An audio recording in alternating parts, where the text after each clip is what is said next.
Casting करने के लिए जुड़ेंगे मेरे प्रिय मित्र सोल्स की, उनसे जानते हैं कि क्या हाल चाल चल रहे हैं उनके। तो सोल्स की भाई, क्या हाल चाल है आपके? यार भाईजान, मेरे तो गर्मी से बुरा हाल है, बट गरम तो अभी माहौल होने वाला है जब ये मिस्टिक फोर्स बना वेलियंट गूल्स जो दोनों के आमने सामने करेंगे। जैसे कि आपने बोला, हम आ गए हैं अपने स्क्रिम्स अलगैम्बो स्पोर्ट्स के जो वीकली स्क्रिम्स होते हैं। काफ़ी मैं बोलूँगा ये जो स्क्रिम्स है काफ़ी अच्छा इनिशिएटिव है। यहाँ पर सारी टीमों को अपने अपना नए नए ड्राफ्ट प्रयास करने का यहाँ पर उनको मौका मिलता है। और साथ में अभी एक नया पैच भी आ गया शिनरा भाई, जहाँ पर काई को नर्फ मिला है और रेस्मे का बफ मिला है और काफ़ी सारी चीज़ें थोड़ी बहुत छोटी मोटी एडजस्टमेंट हुई है। इसी के साथ थोड़ा थोड़ा बदलते हुए यहाँ पर रूप फिर भी अकाई यहाँ पर बैन होते हुए दिखाई दे रहा है मेरे भाई। जी बिल्कुल। और ये रिसेंट चेंजेस हमें हमेशा दिखते हैं जब भी एमएससी वगैरह स्टार्ट होने से पहले ना थोड़े से चेंजेस किए जाते हैं। और वो चेंजेस अभी देखने को मिले थे। थोड़े से बोल सकते हैं कि यूटिलिटी जंगलर्स की थोड़ी सी स्पीड जरा सा वो घटाई है। और कहीं ना कहीं थोड़ी सी बोल सकते हैं कि नर्फ वगैरह भी मिला था थोड़ा सा यहाँ पे कुछ हीरोज को। और थोड़े से हीरो जो है वो एडजस्टेड हुए थे। बात करें रूबी, अभी जो है थोड़ा सा बोल सकते हैं कि टैंक से ज्यादा अभी वो थोड़ा फाइटर की तरफ आ गई हैं, ज्यादा डैमेज डील करती हैं। तो पहला के जो आइटम्स जैसे बनते थे रूबी के ऊपर सस्टेन वाले, वो अभी इतना ज्यादा काम नहीं करते। आपको डैमेज के साथ ही जाना पड़ेगा अगर आप उसका फुल पोटेंशियल निकालना चाहते हैं। उसी के समय बात करें, देखिए पैच के बाद एटलस बहुत ज्यादा हमें देखने को मिल रहे हैं आजकल मैचेस में। हर एक गेम में बात करें, रैंक गेम्स में भी बैन होना स्टार्ट कर दिया है। क्योंकि एटलस की बात करें ना, अच्छे खासे हीरोज को काउंटर करते हैं। उनका जो पैसिव है आर्टिक कोल्ड, वो बहुत ही ज्यादा दिक्कत करता है असैसन जैसे हीरोज को। अब सुयू की बात कर लेते हैं। सुयू को भी अक्सर बहुत ज़्यादा दिक्कत देते हैं ये, निकलने नहीं देते, टीम फाइट से पकड़ के ले आएँगे। लेकिन डिग्गी वगैरह भी ओपन रहते हैं तो थोड़ा-सा देखना पड़ेगा किस तरीके से जाते हुए दिखेंगे। और ये देखिए यहाँ पे वैलेंटिना उठाया जाएगा सीधा। और वो जो चेन टुगेदर यानी कि लिंक टुगेदर यहाँ पे जो अल्टीमेट लगाते हैं एटलस, उसको कहीं न कहीं उठाने के लिए, और उसके साथ-साथ यहाँ पे एओजी वो भी उठाते हुए दिखेंगे। तो बोल सकते हैं कि यहाँ पे वैलेंटिना की आज तो भाई पार्टी होने वाली है। 2-2 यूटिलिटी मिलेगी उनको और बहुत ही कमाल की यूटिलिटी। दोनों ही मैं कहूँगा यहाँ पे इक्वल रहने वाली है। जिस तरीके से आप चाहें सिचुएशन के हिसाब से यूज़ कर सकते हैं। जी बिल्कुल मेरे भाई। और साथ में फेटलिंग्स भी यहाँ पर प्रदान हो जाएगा वेलियंट गूल की तरफ। स्टार्टिंग काफ़ी अच्छी मेरे हिसाब से वेलियंट गूल की तरफ से हुई है, क्योंकि यहाँ पर आप देखें तो हाई लोस वायलेंट का अच्छा कॉम्बिनेशन है। वायलेंट थोड़ा मोबिलिटी कभी कभी उनका जो पूरा किट यूज हो जाता है, थोड़ा ज़्यादा कूल डाउन है, तो उसको भापने में मदद करेंगे यहाँ पर हमारे प्रिय मित्र घुड़सवार। घुड़सवार तो नहीं, आधा घोड़ा आधा इंसान, हाइलोस। सुयू ठीक है, चलो मान सकते हैं यहाँ पर चल जाएगा। बट वहाँ पर देखिए आप, गाटो है, एटलस है, कैरी है, इन बहुत ज़्यादा सीसी है। तो मेरे हिसाब से हुँ। देखिए बादशाह वगैरह में नर्फ आ चुके हैं, बट इतना भी नर्फ नहीं आया क्यों अटैक से बाहर हो जाए। अभी भी अकाई वगैरह खेलते हैं लोग, तो मेरे हिसाब से हाँ। बादशाह जा सकते थे यहाँ पर, ताकि आपको एक मेरे हिसाब से डबल मैच में मिल जाए, आपको 2 फ्रंट लाइन में मिल जाए। पर ठीक है, चलो बादशाह भी खुला हुआ, बादशाह अगेंस्ट सुयू आई थिंक चल सकता है। बट मेरे हिसाब से जाना नहीं चाहेंगे, शायद असैसिन जंगल जाने का प्रयास होगा मिस्टिक फोर्स का। पर यहाँ पर मेरे को अच्छा बैन नहीं लगा यहाँ पर वैलियंट गूल की तरफ से आते हुए। यहाँ पर लियोमोड और फ्रेडरिन, मेरे हिसाब से एक लियोमोड हटा के आप लिंक बैन कर सकते थे, क्योंकि साफ सीधी बात है मिस्टिक फोर्स अगर यहाँ पर यूटिलिटी जंगल जाना चाहेगी तो उन पर डैमेज काफी कम पड़ जाएगा। तो एक मेज बिल्कुल। और एक असैसिन बैन कर सकते थे यहाँ पर वेलियंट गूल्स पर। ठीक है, यहाँ पर 2 गोल्डन बैन देखने को मिले हैं। कह रहे कि जो सबसे बड़े मैं बोलूंगा दुश्मन है, मॉस्को और हैरत, दोनों ही बैन हो चुके हैं यहाँ पे मेरे भाई। ये बिल्कुल बराबर यहाँ पे बोला जा रहा है कि बोल सकते हैं कि यहाँ पे सामने रख के शॉट लिया गया है। और लाइक अपनी जो बोलते हैं ना ड्राफ्ट को यहाँ पे प्रोटेक्ट किया गया एक तरीके से।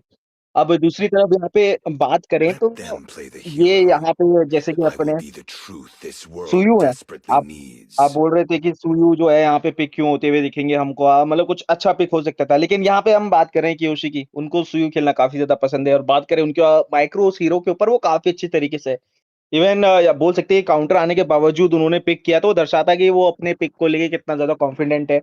और मैं हमेशा कहता हूँ भाई कि अगर आप एक हीरो के ऊपर आपका मारा था हीरोज़ के ऊपर, आपका माइक्रो अगर उस हीरो के ऊपर स्ट्रॉन्ग है, काउंटर आने के बावजूद अगर आप उससे खेल लेते हो और बहुत बेहतरीन तरीके से खेलते हो, तो दिक्कत नहीं आती है। और देखिए लिंक का आगमन होगा और वो चाहिए था थोड़ा-सा स्प्लिट पुशर की बात करें तो साइड की साइड वहाँ पे प्रेशर बनाने के लिए मैप की तरफ, और फिनिश ऑफ करने के लिए कुछ हीरोज़ जो रहेंगे बैक लेन की तरफ, सेम हाइपर कैरी की तरफ जाते हुए दिख रहे हैं। तो कोशिश यही रहेगी कि कैरी को जितना हो सके फार्म करवाया जाए। और जितना लेट गेम की तरफ गेम जाएगा, कैरी को उतना ही ज़्यादा बफ मिलेगा टीम फाइट्स की तरफ। तो वहाँ पे कहीं न कहीं आपके पास एडवांटेज है। लेकिन ओवरऑल बात करें यहाँ पे, तो आपको ध्यान रखना पड़ेगा, ख़ासकर कि कियोशी को। आपको अर्ली गेम पे सुयू को जो है ना, थोड़ा-सा इन्वेड करके या तो उनका जो फ़ार्म है ना, किसी तरीके से खा के आपको उनको आप बोल सकते हैं कि थोड़ा-सा नर्व कराने की ज़रूरत पड़ेगी उनको अर्ली गेम पे। क्योंकि अगर आपने इनको नहीं रोका तो फिर वो चढ़ के खेलेंगे भाई और बहुत अच्छा तरीके से यहाँ पे जो है एक ओवरऑल ड्राफ्ट जो है वो क्रिएट होता हुआ दिख रहा है। इरेथिल ज़रूर लिया जाएगा वो मोबिलिटी के लिए, वो बर्स्ट के लिए और लेट्स सी कि यहाँ पे किस तरीके की जो टीम फाइट्स है वो होती हुई दिखेगी क्योंकि हम आ चुके हैं इस समय लैंड ऑफ ड्रॉन की तरफ और दोनों ही टीम जाएगी सीधा यहाँ पे बैटलफील्ड की तरफ। एक तरफ है mystic force versus valiant ghouls. जी बिल्कुल भेनु भाई, आपने बहुत ही सुंदर तरीके से ड्राफ्ट को आपने एक्सप्लेन कर दिया है। जरूरत नहीं थी मेरे को कुछ करने की, अभी जरूरत नहीं पड़ेगी। फिलहाल मैं एक चीज बोलना चाहूंगा बस, क्योंकि लिंक बैन नहीं कर रहा तो लिंक उन्होंने उठा चुका है।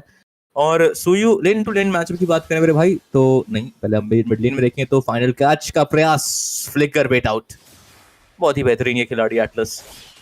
अभी जेस्टे डीमन भाई, नाइस नेम, यहाँ पर फटाफट से उन्होंने एक फ्लिकर बेट आउट कराया। नेक्स्ट टर्टल कछुआ हमारा जब आगमन करेगा तब उनके पास फ्लिकर मौजूद नहीं रहेगा, तो उस गैर मौजूदगी में लिंक फायदा उठा सकते हैं और टेम्पेस्ट ऑफ ब्लेड की मदद से वैलेंटिना को धराशायी कर सकते हैं एकदम टर्टल से पहले।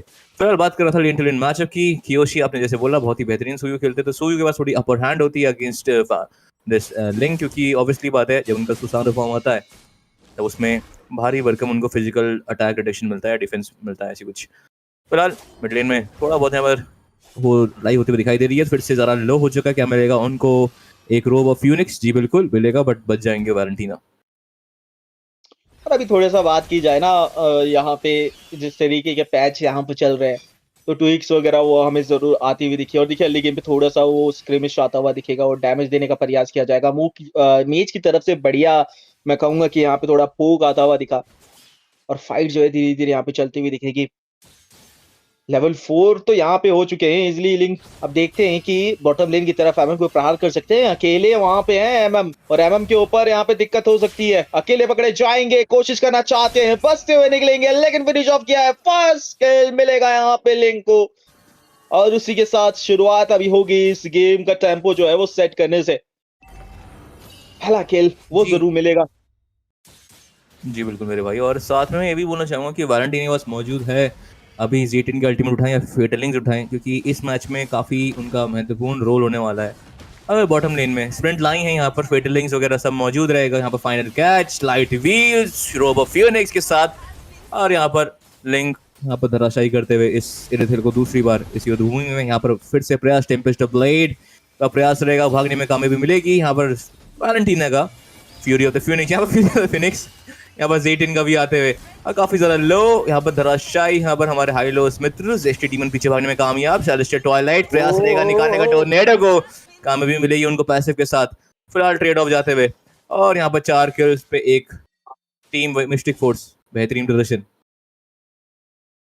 काफी बेहतरीन प्रदर्शन कहा जाए। अर्ली गेम को टेंपो सेट करते हुए दिखेंगे, पीछे जाते हुए डैमेज जरूर दिया जाएगा लेकिन रिटेल का वो कुछ तरफ से भी आता हुआ जाएगा, लेकिन क्या वो समाप्त होंगे? आखिरी किल पे दोनों ताराशाही और एकदम भाई जिस तरीके से गले लग के खत्म हुए सामने। अगर बात करें तो अरे जब भाग गए थे वापस क्यों आए यार दिथिल भाई? वो नाम है गेट कुक्ड है। जी बिल्कुल, वो किल की वो बोल सकते हैं कि एक आभास रहता है आपको, हाँ, कि जाते जाते लेके जाएंगे। यार 3 बार मर चुका है आपका मार्क्समैन, 5 में से 3 किल आपने मार्क्समैन ने दिए हैं, तो अप्रोक्सीमेटली 75% किल आपने मार्क्समैन की तरफ से आए हैं, या 70% मार्क्स 60 मान सकते हैं। फिलहाल बात करें तो यहाँ पर एक ब्लेड सर्च, टोर्नेडो को यहाँ पर फोर्स होगा, पैसिव टेम्पेस्ट ऑफ ब्लेड काफी ज्यादा लो। यहाँ पर हाई लोस, क्या नीचे जाएंगे? नहीं, बिल्कुल बच जाएंगे। टोर्नेडो का किल निकाला, बहुत ही बेहतरीन प्रदर्शन यहाँ पर हेवी क्रॉसबो के साथ। इरेथिल बैकलाइन निकालने में कामयाब, 1 किल उनको अब मिलेगा। जो पिछली बार गवा दिया था उनको अब खुश होकर जाएंगे फटाफट, और इस बार थोड़ा कम कुक हो रहे हैं यहाँ पर हमारे, थोड़ा सा कुक हो रहे हैं यहाँ पर हमारे इरेथिल, बट इस बार थोड़ा कम कुक होंगे क्योंकि वो किल मिल चुका है। देखिए उन्होंने नाम भी वही रखा हुआ है, O2 got cooked, gate cooked, या हाँ, तो लाइक उनको भी पता है जिनके थ्रू की वो ज्यादा ही यहाँ पे बोल सकते हैं कि दाराशाही होते हैं, इसलिए यहाँ पे वो आईजेन के साथ अपने आईजेन को दर्शाते हुए कि भैया क्यों हो रहे हैं। और दूसरी साइड की बात करें अभी टर्टल के ऊपर, वो बढ़िया स्थिति यहाँ पे बनाते हुए कियोशी उनके हाथ में जाता हुआ दिखेगा। टीम जो है फाइट यहाँ पे करती हुई दिख रही है जिस समय। और गेम का टेम्पो की बात की जाए, किल जरूर थोड़ी सी ज्यादा जरूर मिले, लेकिन अब धीरे धीरे ना मैप कंट्रोल जो है, रोटेशन यहाँ पे आता हुआ दिखेगा। अंदर तरफ जाएंगे, टेम्पो ब्लेड का इस्तेमाल किया जाएगा, स्वॉर्ड यहाँ पे कलेक्ट की जाएगी, एओजी का इस्तेमाल, शट डाउन दिया जाएगा जैसे D1 वहां मौजूदा है। उसी के साथ 3 बंदे यहाँ पे अंदर की तरफ जाएंगे, 2 टैंक यहाँ पे टैंक करते हुए जा रहे हैं। अच्छा खासा डैमेज जरूर आएगा, कियोशी कोशिश करेंगे, सेकंड का इस्तेमाल किया, डैमेज दिया और पीछे हटे इस समय। अब गेम बात करें यहाँ पे, यही बात कर रहा था मैं, थोड़ा सा आप बोल सकते हैं कि एडवांटेज जरूर अभी भी मिस्टिक फोर्स के पास रहने वाला है, लेकिन ओवरऑल बात करें ना आप, वेलियन घोल्स का थोड़ा सा गेम ऐसे रहता है कि उनका स्टार्टिंग अगर तो बोल सकते हैं कि अच्छा नहीं जाता ना, तो गेम थोड़ा सा वो बराबर करने की कोशिश करते हैं हमेशा फार्म, और एक टीम फाइट आता है जहां से पूरा गेम जो है चेंज हो जाता है। और देखिए दोबारा यहाँ पे लगेंगे, जरूर अल्टीमेट का इस्तेमाल किया है, ड्रैगन के ऊपर गए हैं पीछे की तरफ, ब्लैक ड्रैगन फॉर्म में आते हुए दिखेंगे, यूजोंग वहां पे मौजूदा है और अभी फाइट करने से पहले थोड़ा सा वेट कर रहे हैं, बेट का आउट करवाना जरूर चाहेंगे। और यहाँ पे सोल स्नैचर वो लगाते हुए दिखे, कियोशी वहां पे मौजूदा।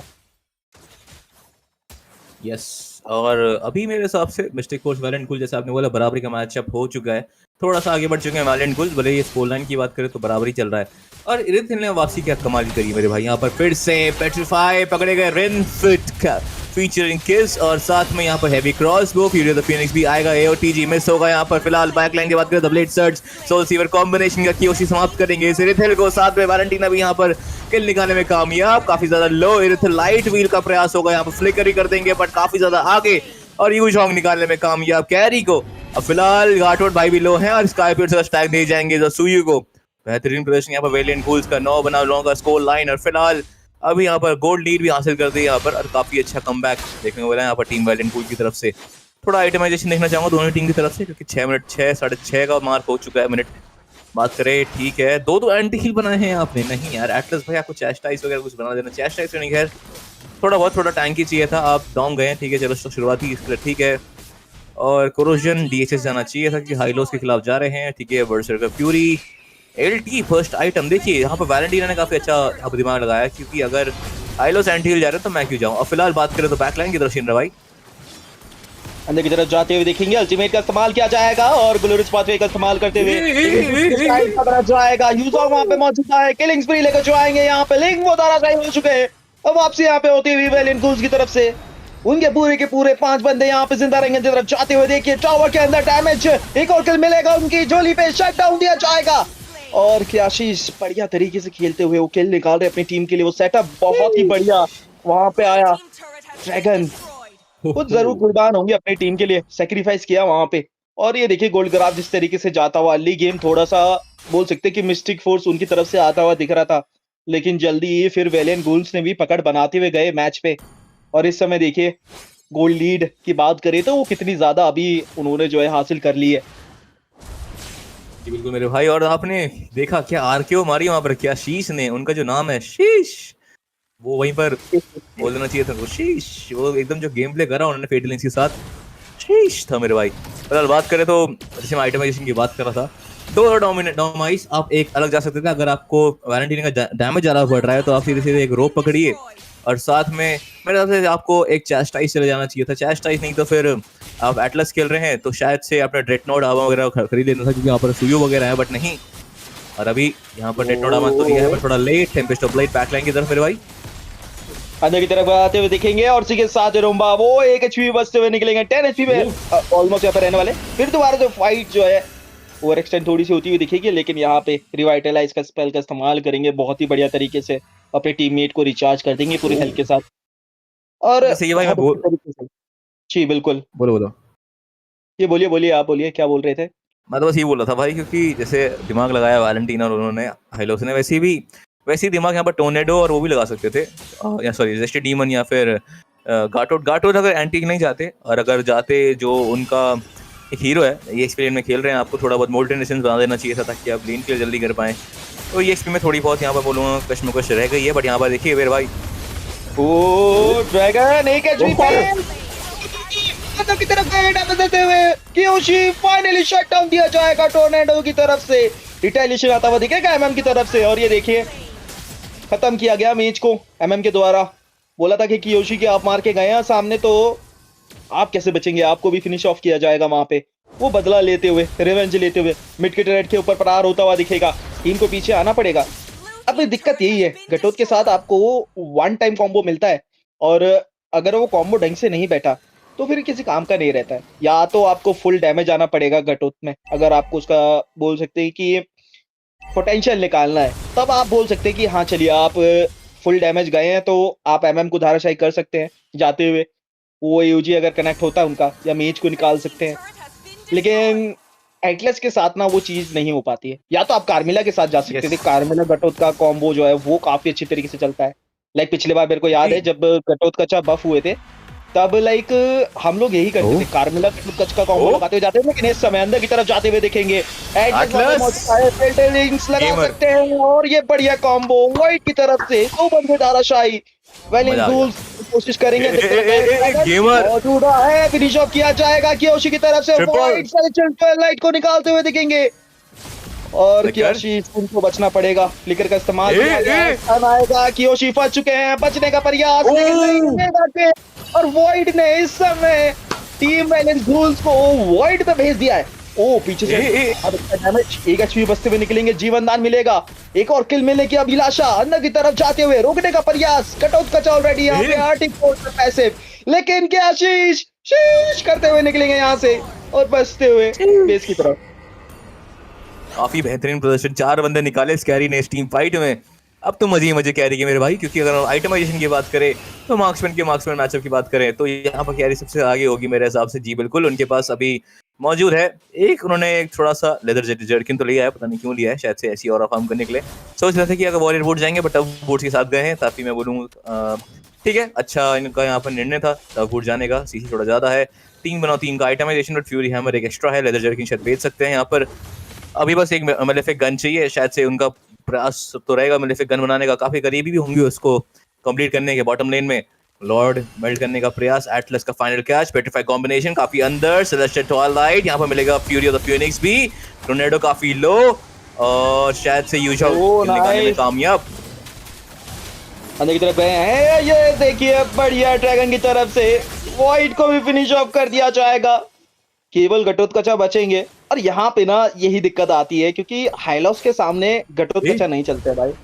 मैं जब भी घटोत्कचा खेलता था, जब बफ हुए थे, हाइलॉस जब सामने आ जाता था ना भाई, उनका बेसिक अटैक इतना स्लो मोशन में लगता था, वो पैसिव से इतना स्लो डाउन हो जाते थे, क्या बोलते हैं घटोत्कचा, की टीम फाइट में फिर वो कुछ कर नहीं सकते। उनका जो पैसिव आता था, आप बोल सकते हैं कि जब भी चार्ज होके एक पैसिव आता था, जब इनहैंस बेसिक अटैक आप कर सकते थे, वो बेसिक अटैक इतना टाइम लगता था लगने में कि आप पूरे एक तरीके से बोल सकते हैं कि उनका जो किट था ना वो पूरा खराब कर देते हैं यहाँ पे हाइलॉस।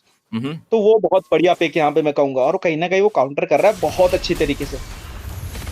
जी बिल्कुल, और साथ में मैं ये बोलना चाहूंगा कि मेरे भाई कि अभी एटलस और गॉटवर को ना थोड़ा मिलकर खेलना पड़ेगा। जैसे इसने वो लगाया, क्या बोलते हैं, फेटल लिंक्स, एटलस भाई ने, फिर वैसे ही एओटीजी का वहाँ पर एकदम से तुरंत अब फॉलो अप आना चाहिए। और अभी यहाँ पर स्लो मोशन में यहाँ पर मिलेगा फेटल लिंक्स, टॉन्ट पड़ा है वहाँ मेरे भाई। बात सुन ली आपकी, ये देखिए बढ़िया तरीके से कॉम्बो लगाया, फिनिश ऑफ करेंगे रोम्बा को। और उसी के साथ साथ क्या शीश, इस बार शीश उनका नहीं निकला, पीछे की तरफ बचते हुए निकलेंगे यहाँ पे और इस समय टीम वैलेंट घूल, उनके पास कोई रास्ता नहीं, उनको पीछे हटना पड़ेगा। लग रहा है कि आपकी बात सुन रहे थे वहां पे सोल्स की, जैसे ही आपने बोला कि दोनों को साथ में काम करना पड़ेगा, दोनों साथ में आए, बढ़िया अल्टीमेट लगा। और देखिए अंदर की तरफ क्या जाएगा सेलेक्शन टू लाइट को, ओ माय गॉड, वो डैमेज उनकी तरफ से आता हुआ। यार आइटमेशन की तरफ देखना चाहूंगा कि चलसा इंपॉर्टेंट डाला है या नहीं। जी डालना तो चाहिए, क्योंकि लिंक भी थोड़ा अटैक स्पीड उनका तेज होता जा रहा है। चेस्टा स्पॉल्टन की बात करें, डाला तो है यहाँ पे मेरे भाई। और अभी हाँ ओके, यूजोंग पूरा निर्णय लेके आए हैं कि बैक लाइन को वही निकालेंगे। यहाँ पर हंटर स्ट्राइक और वॉरिक्स दोनों साथ में ले गए। जनरली हम देखते हैं यूजोंग प्लेयर लेके जाते हैं, उनको भी चेस्टा ही उनको जरूरत तो है, बट फिलहाल ओरेकल मिड लेन में देखें तो यहाँ पर लड़ाई होते हुए डिस्पेयर आ चुका है आशी पे। ओ दिक्कत हो सकती है, अंदर की तरफ जाएंगे, फेटल लिंक्स लगा सकते हैं, एओजी का इस्तेमाल किया जाएगा, किलिंग स्प्री, रोमा का पीछे से आएंगे, शानदार आउटप्ले, लेकिन पीछे बचना पड़ेगा। किल लेके गए हैं कियोशी। और इसी की बात कर रहा था मैं, यहाँ पे इस हीरो के ऊपर इनकी बढ़त बड़ी हासिल है। यहाँ पे माइक्रो काफी ज्यादा स्ट्रॉन्ग है इनके ऊपर, और कॉन्फिडेंस देखिए जिस तरीके से आए, फिनिश ऑफ किया, एयूजी का इस्तेमाल किया जाएगा, पीछे से आए हैं एमएम गेमर, यहाँ पे पका दिया गया है बहुत बढ़िया तरीके से। वो हलवा भी बन चुका है, मीठा भी है, और बोल सकते हैं कि रेसिपी यहाँ पे कंप्लीट हो गई। अब सीधा आपको बेस एंड करना पड़ेगा, लेकिन मिनियंस एंड टाइम में आते हुए दिखेंगे यहाँ पे, और उसी के साथ एक जीवन दान जरूर मिल जाएगा। चलिए लॉर्ड यहाँ पे मिल जाएगा साथ के साथ। वो बढ़िया जी आउटप्ले बिल्कुल, की आपने तरफ से आता हुआ ट्रिपल किल लेके गए, बिल्कुल पीछे मेरे से भाई, आए एंड करते हुए। वहां पर कियाशी को एकदम लगा कि मैं तो सुई हूँ भाई, मैं तो सास्के हूँ। एकदम से उन्होंने लगाया वहां पर सुसानो फॉर्म और धराशायी कर दिया सबको।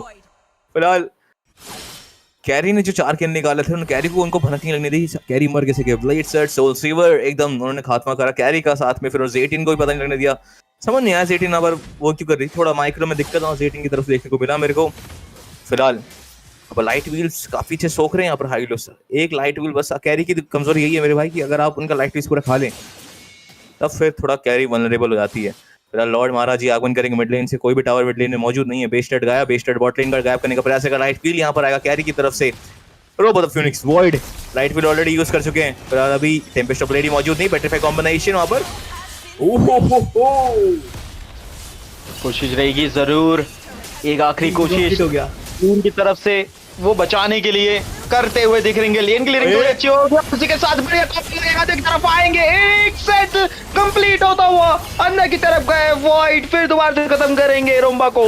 दूसरी साइड पे अंदर की तरफ चाहेंगे, डबल किल मिलेगा जरूर। कियोशी मौजूदा रहेंगे यहाँ पे लिंक किल लेने के लिए कोशिश करना चाहते हैं। अंदर की तरफ जाते हुए डैमेज देंगे, मेगा किलों की तरफ से मिलेगा और पीछे आ चुके हैं। वो थोड़ा सा बोल सकते हैं कि एटलेस इस बार जाग चुके हैं, बढ़िया तरीके से अल्टीमेट लगाते हुए दिख रहे हैं। और वो कॉम्बो जो है अब थोड़ा सा लेट गेम में वर्क करता हुआ दिख रहा है। जी बिल्कुल मेरे भाई, जेस्टी D1 यहाँ पर अपना D1 निकालते हुए बाहर। साथ में ये बोलना चाहूंगा कि कैरी ने क्या डिलीट करा यूजोंग को मेरे भाई। यूजोंग ने वहां पर भापा नहीं था डैमेज, डिफेंस है नहीं आप पे अपना आप पे ओरेकल है जो थोड़ा बहुत मैजिकल डिफेंस देते हैं आपको ना। आप पे चास्टाइज पॉल्ड्रन है जो कैरी के खिलाफ थोड़ा बहुत चल जाए। फिलहाल यहाँ पर सोल सीवर कॉम्बिनेशन नहीं, इस बार क्या कैच करा है zesty D1, killing स्प्री, double kill दोबारा सेलेस्टियल ट्वाइलाइट। ड्रैगन का इस्तेमाल भी नहीं कर पाए, पता नहीं क्यों नहीं करा वहां पर ड्रैगन का इस्तेमाल। फटाफट ड्रैगन उनको जाना था अंदर, उनको डिफेंस बूस्ट मिलता। फिलहाल यहाँ पर कैशीज के पास एक मौका है फ्लिकर सेट देने का, क्या पकड़ने में कामयाबी मिलेगी। फ्लिकर मौजूद नहीं वहाँ पर कैरी का, कैरी 14-5-9 का यहाँ पर केडी लेके चल रही है। 3/18 यहाँ पर अच्छा गेम नहीं चला टोर्नेडो भाई का। मेरे साथ टोर्नेडो भाई को बस पीछे रहना और अपना फ्यूरी द फिनिश लगाना है बस मेरे भाई। बिल्कुल, वो बेस भी क्लियर आउट करने का प्रयास करना पड़ेगा आपको जल्दी जल्दी, क्योंकि ये बेस पे मिनियंस लगातार बढ़ते हुए जा रहे हैं। अब देखिए बात कही जाए ना कि सेलेस्टियल ट्वाइलाइट को वहां पे चेल्सा पॉटरिंग की जरूरत पड़नी है, वो आपको डालना ही पड़ेगा, आपके पास ऑप्शन ही नहीं है, नहीं तो आप ऐसे ही गायब होते हुए जाओगे और ये दिक्कत रहेगी। बढ़िया कॉम्बो आएगा 3 बंदों के बीच में, उसी का इस्तेमाल और उसी के साथ कैरी, उनका डैमेज आ चुका है। लेट गेम आपने ज्यादा कर दिया जिसके कारण कैरी उनके पास वो स्पाइक आ चुका है और इस बार इस कैरी से बच के निकलना बहुत ज्यादा मुश्किल रहेगा। आपके पास ऑप्शन एक ही बन सकते हैं, या तो बैकडोर कर सके आप, या तो पहले कैरी को निकाल दें। जी बिल्कुल, ऑप्शन तो उनका कैरी का निकालने का ही है मेरे भाई, बट फिलहाल वेलियंट गोल्स दुविधा में काफी मौजूद तो है। फिलहाल टावर पुशिंग तो उनपे है पूरी, लेन प्रेशर उनके हित में है अभी टीम वेलियंट गोल्स के, फायदा उठाना चाहेंगे उस लेन प्रेशर का। फिलहाल उनपे एक फायदा तो है टीम मिस्टिक फोर्स पे कि उन पे लिंक वगैरह है जो दीवार पे चढ़ के एकदम से जा सकता है लेन टू लेन। तो लिंक को जरा ध्यान रखना पड़ेगा कि उनका जो हीरो है उनको कब अंदर जाना है, कब बाहर आना है, कब उनका लेन प्रेशर देखना है, क्योंकि अगर टॉप लेन में अगर वो डिले कराना चाहे मिनियंस टीम वेलियंट गोल्स तो करा सकती हैं, बट नहीं, उन्होंने प्रयास करा मिड लेन को पुश करने का। मेरे हिसाब से वेट कर सकते थे, एकदम से 2 वेव निकालते, बट कोई नहीं, 1 वेव निकाली उन्होंने। यहाँ पर देखिए पेट्रीफाई कॉम्बिनेशन अंदर की तरफ जाते हुए देखेंगे, कोशिश रहेगी वहां पे जस्टिन D1 वहां पे मौजूद है। इस बार से जेटोलाइट वो बचते हुए जाएंगे मैच की तरफ, पैसिव उनका हिट होता हुआ दिखेगा, वो हील करने का प्रयास करेंगे लेकिन मैच की तरफ से वो आता हुआ दिखेगा। हीलिंग का प्रयास लेकिन नहीं, यहाँ पे मिलेगा नहीं उनको मौका। के साथ एक बढ़िया कॉम्बो, क्या शीश वो बचते हुए दिखेंगे। पिटलिंग सूनी के ऊपर इस्तेमाल किया है, MM बहुत पीछे अभी सेव खेलती हुई और वो डैमेज आता हुआ दिखेगा। अल्टीमेट का इस्तेमाल किया जाएगा, फिनिश ऑफ कर दिए। 2 बंदे बचे सिर्फ, मेज और टैंक। क्या यहाँ से गेम फिनिश ऑफ हो सकता है? क्या वो कोशिश रहेगी यहाँ पे फिनिश ऑफ करने की? चीने अभी पीछे है, क्योंकि लॉर्ड वो बॉटम लेन से जो है टॉप लेन की तरफ बढ़ता, वो फिनिश ऑफ करना पड़ेगा भाई आपको। 19 मिनट का लॉर्ड है, इसको ऐसे खाली नहीं छोड़ सकते हैं आप। जी बिल्कुल, अब साथ में आप जी मैं ये बोल रहा था बस यहाँ पर एटलेस बहुत जल्दी मेल्ट हो गया वहाँ पर। मेरे को देखना पड़ेगा आइटमाइजेशन का, ब्लेड आर्मर नहीं बनाया होगा शायद से उन्होंने, देखना तो ब्लेड आर्मर बनाया तो है, फिर भी बहुत जल्दी यहाँ पर चैस्टाइज और एक ही मैजिकल डिफेंस नहीं है, तभी इतना सारा डैमेज पड़ रहा है उनको वैलेंटीना का। मेरे हिसाब से अभी एक को डॉम भेज देना चाहिए और एक मैजिक डिफेंस उठा देना चाहिए, क्योंकि अगर डॉम है एक पे और आप पे एंटी हील, तो वहां पर चलो डॉम आपको एक वो देता है, फ्रिजिड आइस तो आपका पैसिव है, एक डॉम आइस आपको एक पैसिव भी देता है कि आपके आसपास उसका क्या बोलते हैं हाइब्रिड डिफेंस बढ़ा देते हैं, जो भी आपके आसपास रहता है। जी बिल्कुल। तो फिर भी एक आइटम तो बनता है, फ्लिटिंग टाइम शायद से बेचते, पर फ्लिटिंग टाइम उनको चाहिए क्या कि वो एकदम से वो कर सकते, तो शायद से चास्टाइज पॉल्डन बेच सकते हैं अभी, क्योंकि उसके बदले एक मैजिकल डिफेंस तो बहुत जरूरत पड़ेगी मेरे भाई, क्योंकि वैलेंटीना का डैमेज बहुत ज्यादा आने वाला है। क्योंकि वैलेंटीना का वो देखें तो वहाँ पर सारे एक डिवाइन ग्ले, एक विशिंग लैंटर्न, बस दो आइटम चाहिए आपको टैंक को बिल्ड करने के लिए। और डोमाइस क्यों बनाया यहाँ पर यूजोंग ने? क्या इनको डोमाइस से क्या प्यार है भाई? यूजोंग अपने हाइब्रिड ओरेकल ही चले जाते इससे बढ़िया तो। चलो ठीक है, मैं मानता हूँ ओरेकल उतना कुछ खास काम नहीं आएगा कैरी के खिलाफ, तो इसलिए डोमाइस की तरफ गए हैं। शायद चेस्टाइज पॉल्डर बनना चाहिए और डोमाइस आपको एक हाइब्रिड डिफेंस देता है, थोड़ा बहुत ये हाइब्रिड लग रहा था डिफेंस। कि चेल्सा पॉडरी बनाना चाहिए था डोमिनेंस साइज की जगह, तो वो ज्यादा बेटर रहता, लेकिन यहाँ पे थोड़ा संभल के रहना पड़ेगा एमएम को अपनी पोजीशन।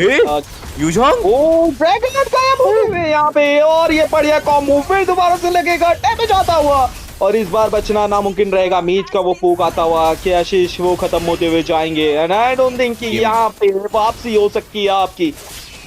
क्योशी अकेले कुछ तो नहीं कर पाएंगे, ये लॉर्ड लेने के लिए टीम आती हुई, अगर क्योशी ये लॉर्ड लेके चले जाएं तो शायद कुछ हो सकता है, लेकिन उसके लिए आपको वेट बहुत ज्यादा करना पड़ेगा। और आई डोंट थिंक कि क्योशी यहाँ पे वो रिस्क लेना चाहेंगे, क्योंकि आपको रिकॉल स्पॉना वो बहुत लंबा हो जाएगा। इवन तो आप लॉर्ड भी ले लेंगे ना, तब भी आपके पास बोल सकते हैं कि स्थिति ऐसी अच्छी खासी नहीं रहेगी। अब यहाँ से इनबिल्ट टरेट तो आपके पास रहेंगे, तो बोल सकते हैं कि डिफेंड आपका हो सकता है, लेकिन आपको थोड़ा संभल के खेलना पड़ेगा। अभी भी मैं बोल रहा हूँ यहाँ पे सेलेस्टियल टोनलाइट, उनको वो बिल्ड वहां पे ठीक करने की जरूरत है। अगर वो नहीं करती है तो ये भारी लॉस होता हुआ दिखेगा, और वो भी सिर्फ एक आइटमाइजेशन के चक्कर में। जी भाई, चेस्टाइज आपको मेरे हिसाब से अगर आपने हानाबी भी खेली हो लेट गेम में, तो चेस्टाइज देखिए अरे लव यू मेरे भाई सेलेस्टियल टॉयलेट, पर थोड़ा लेट कर दिया आपने यहाँ पर चेस्टाइज बनाने में। और अभी आप पे मैजिकल डिफेंस के नाम पे सिर्फ डोमाइस है। ओके, टॉप लाइन में 1v1 जंगलर वर्सेस जंगलर, प्रयास रहेगा भागने का यहाँ पर। रेन फीचरिंग किस, काफी दुविधा में लग रहे हैं, बट अब हेवी क्रॉसबो का इस्तेमाल हो चुका है। पेट्रीफाई नहीं लगाया सेलेस्टियल टॉयलेट में, काफी अच्छा डिसिप्लिन देखने को मिला उनकी तरफ से। फिलहाल मिड लेन की तरफ आगमन करते हुए यहाँ पर टीम मिस्टिक फोर्स एकदम पावर रेंजर्स की तरह दिखाना चाहेंगे शायद से फटाफट। और वही कॉम्बिनेशन जैसे मैं बात करता मेरे भाई, एटलस और साथ में यहाँ एओटीजी एवेटर ऑफ द गार्डियन, यहाँ पर गार्डोड की तरफ से भी दोनों साथ में हिट कर रहे हैं। तो देखिए कितना बेहतरीन कॉम्बिनेशन बना रहे हैं। और वॉइड का किल, आप वॉइड का केडी देखिए 16 6 और 13, माय गॉड 39 किल्स हो गए, और यहाँ पर शायद 40वां किल आते हैं, सॉरी 28वां किल आते हैं, 16 किल। बेहतरीन प्रदर्शन यहाँ पर एयरसेल की तरफ से। अंदर की तरफ जाते हुए दिखेंगे, फेटलिंग्स लगाना चाहते हैं, गए जरूर है, कोशिश रहेगी कैरी, वो डैमेज आता हुआ उनकी तरफ से अल्टीमेट का इस्तेमाल कर दिया जाएगा, लेकिन वो पूरा का इस्तेमाल अंदर की तरफ गए हैं। यहाँ पे फाइट चेंज हो सकती है, जब बिल्कुल एमएम पे मौजूदा रहेंगे, डैमेज उनकी तरफ से आता हुआ। ओ रोकना चाहते हैं जी नहीं, ट्रिपल किल मिलेगा इस बार सुयू को, और ये देखिए पूरी स्थिति यहाँ पे चेंज कर दी है दोबारा से, लॉर्ड मेल्टडाउन कर दिया है यहाँ पे क्योशी मैच का किल लेने के लिए। अंदर की तरफ जाते हुए चेस करना चाहते हैं यहाँ पे टोर्नाडो, उनका किल क्या मिलेगा यहाँ पे कियोशी को? रिकॉल थोड़ा सा, और थोड़ा सा ना बोल सकते हैं कि अपोनेंट के माइंड के साथ खेल रहे हैं, कोशिश कर रहे हैं कि आएंगे जरूर यहाँ पे, बेट आउट करवाने की कोशिश करेंगे। और ये अच्छा मौका यहाँ पे, ऑलमोस्ट आपकी पूरी टीम धाराशायी हो चुकी है, आपके पास ऑप्शन नहीं है, मिड लेन से वो मिनियंस आते हुए दिख रहे हैं।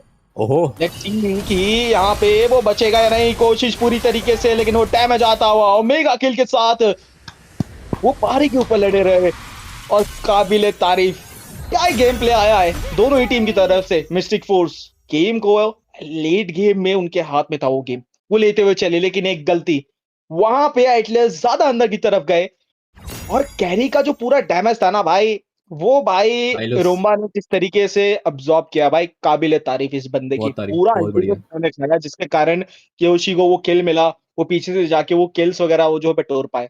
मेरे ख्याल से भाई एमवीपी तो यहाँ पे अपने टैंक भाई बनने चाहिए। अरे भाई बिल्कुल, लास्ट में जो चुम्मेश्वरी परफॉर्मेंस दिखा है सेलेस्टियल टॉयलेट और कियोशी ने, एकदम फटाफट बैकलाइन में घुसे, पेट्रीफाई कॉम्बिनेशन। अब देखिए चैस्टेज की वजह से कितना सस्टेन मिला यहाँ पर सेलेस्टियल टॉयलेट को, थोड़ा पहले बना देते तो कितना सही रहता मेरे भाई।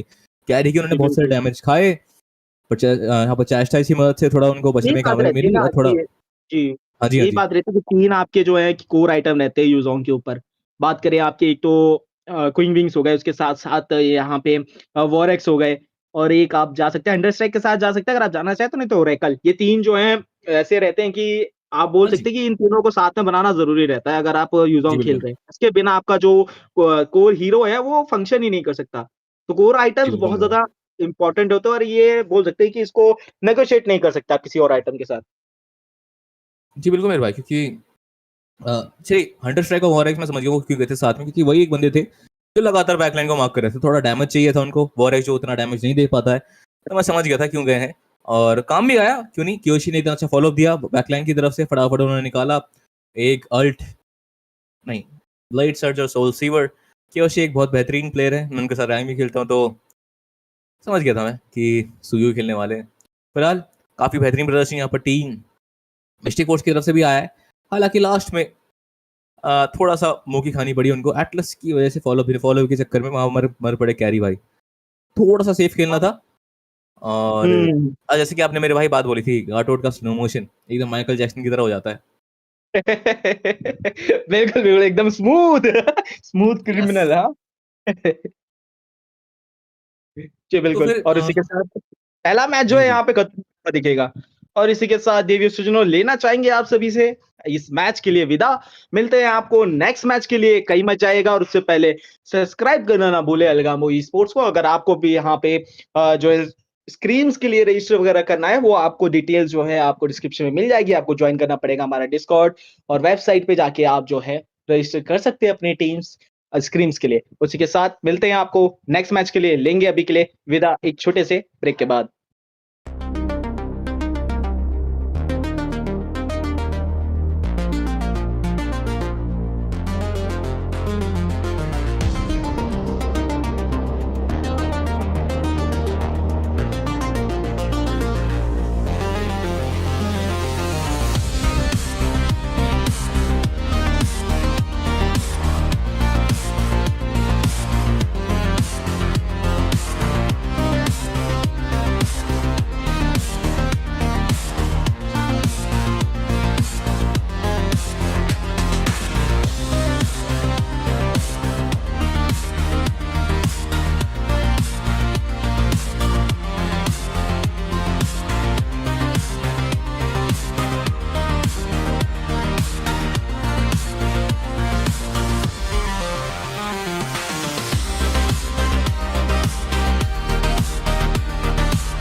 Let's go. Hello, guys, ladies and gentlemen. We are back again for another best of one series of a MOBA warm up class, and you are gonna be witnessing two teams who's gonna be going against each other in this best of one, like I already mentioned. And I'm gonna be casting this game with Sarah as well. So we've got the teams already. Rain Esports will be going against QE and Nebula. So the bands are gonna be set in. Draft is in, Sarah. So what do you expect will come to here? Well, hello again. And honestly, for the draft, as far as I would expect, it's going to be the standard meta bans that we have been seeing so far. The recent patch notes which came out, Akai, Fredrin, Jushin, and all those tank UBE junglers have been nerfed down, but somehow Akai is still getting banned because, of course, his ultimate is pretty difficult to counter no matter what kind of draft you build up. And while that happens, we have seen a buff on the Esmeralda, so she has become a priority towards the EXP lane, especially with the rise of the Freya and Paquito pickups towards the EXP. Esmeralda definitely needed that buff. So I feel like the glue ban here is a little bit targeted towards the side of QE Nebula by the side of Rain. And Guinevere, of course, standard, Akai and Jushin both nerfed, but then again still pretty decent towards their respective roles, so they get taken out anyway. The other bans we get to see, quite possibly the Paquito, Freya, Colada, Carrie, and yeah, those are the standard ones. Yeah, like you said, it's like even though with the nerf that they had, the Akai, it's still one of the important heroes because of the damage that it still have. Very weird to say a tank jungle with the damage, but still, like I think the with the patches here, the marksmen are gonna be prioritized into the early phases. But let's see the bans here so far. Glue, Guinevere, and Marcel will be still a prior band. Paquito was always got to go. I don't know about the Tushin ban here. I think it's really controllable now because of the lack of range that she have. But yeah, first pick Freya is still left open. But do you wanna first pick a Freya because it also have been nerfed down? That's the thing, right? Like Freya is not being prioritized on neither EXP nor the gold lane these days. She is decent. Like if you're very comfortable with her playstyle and the hero itself, you can definitely pick her up. But then again, she isn't that much of a priority anymore with the other heroes gaining their prominence all over again. Colada and Carry towards the goal, even Harriet to a certain extent. So obviously Rain needs to think this through here. They could go in for their EXP pick. Esmeralda is one of those heroes which can't be countered. Rome, again, that last is a decent option. Can be Oh. pretty well Oh. countered with, yep. As we think about it, they pick it up. Grok, I feel like could be an issue, but the Valentina is definitely decent here, and to counter that, okay, they take up the Focus, and I think that's a little bit of a error. Yeah, it's the There we guard. go. I like it. I like the gourd, but I like the Valentina pick here. But Grok is, like you said, a bit, different. They're not really the best, but at least it's a very, very nice option to go for against a gourd, against an Atlas, against a Phobius. I love that Nebula is thinking so very well with the picks that they have. The only complaint that I would have will be the Groks there because, they still have the Matilda open. They could have picked up the Matilda with a Purify so that at least they will be able to play the Atlas. But I feel like they have so many answers for the Atlas already, so that can be a very good setup hero that they want to follow up with with the Elise coming through. But perfect band onto the Moskov because they're trying to narrow down the amount of goal laners that will be available. Look at that. Raid Esports are the one banning away the carry.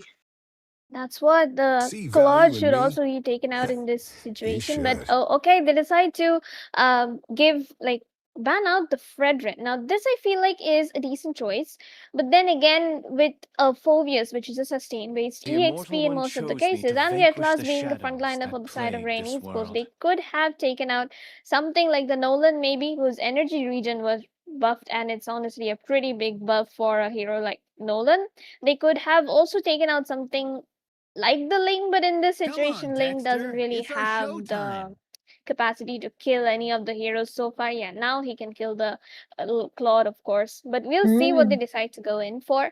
QE Nebula, meanwhile, they need their jungler. Yeah, so the jungler bans were okay, but they still have quite a lot of options open. Against the Yeah. god, it would be difficult to play the Time tank and jungle, tide wait for but no Mhm. let's man. see what Welcome they decide to Oh. go in Where for. this might Oh, the show Beatrix time. comes in along with the Harley. So now this is a Ah. pretty decent choice, I would say, because the Atlas and the Guard Mhm. can definitely combo up the Fatal Links and the Mystic Gush, but then there Yeah. also is the Deadly Magic plus the Rocket Launcher Ultimate to go along with it. Yeah, I think this is the combination that you want to balance out. A bit of a bursty physical damage and a magic damage. And I think they are actually balancing it together here. I like it. But I did not understand about the balance of this video because I think they could easily handle it if they are gonna play the Hardy anyway. So two marksmen will be coming through for the side of Q, a Nebula there. Cloud was completely left open, and there we go. It's gonna be the Yishun into the jungle. Not really the best hero to play right now, especially against the Harley. Yishun comes through when you wanna have a good farming speed in comparison to the utility jungles. So it's gonna be dependent on the passing here actually. They do have a very good amount of crowd control and a very good setup for the turtle as well. So execution is what matters the most 5 here. seconds And till I the think enemy reaches Fila the onto the battlefield. Yishunshin Smash have to them. have a very, very good extraordinary jungle rotation. And that's what we would be able to see, a pretty decent rotation coming in from the Yesunshin, and that is because of the fact that he does have the clear in the early game. Like, he is one of the junglers who can reach the level 15 at one of the earliest minutes. Like, Insane very well, and he is one of the first Indians to hit that 9-minute level 15 mark. So, of course, he should be taken as an example in this case. Other than that, the Harley is decent too, but his jungle clear is slower than that compared of the Yisunshin. The Yisunshin can Yeah. obviously go in for the triangle rotation, start off at his blue, go in for the enemy blue. It's a long story for them. But then again, early game should be balanced, I feel like, because on one hand they have the Atlas for those stuns and freezers coming in immediately, and on the other hand they have got the Harley burst, but on the side of Kiwi Nebula they've got the Valentina and the Grok, so it's a bit difficult to say what can happen at the turtle. Yeah, that's what the early rotation will be definitely on cold here. But for the turtle, what I think about is that at least we'll have a better setup into the level 4 in comparison to a Phoebus. So I feel like Rain Esports can be the one trying to zone away instead of going for the direct side onto the turtle. Because wait, top lane?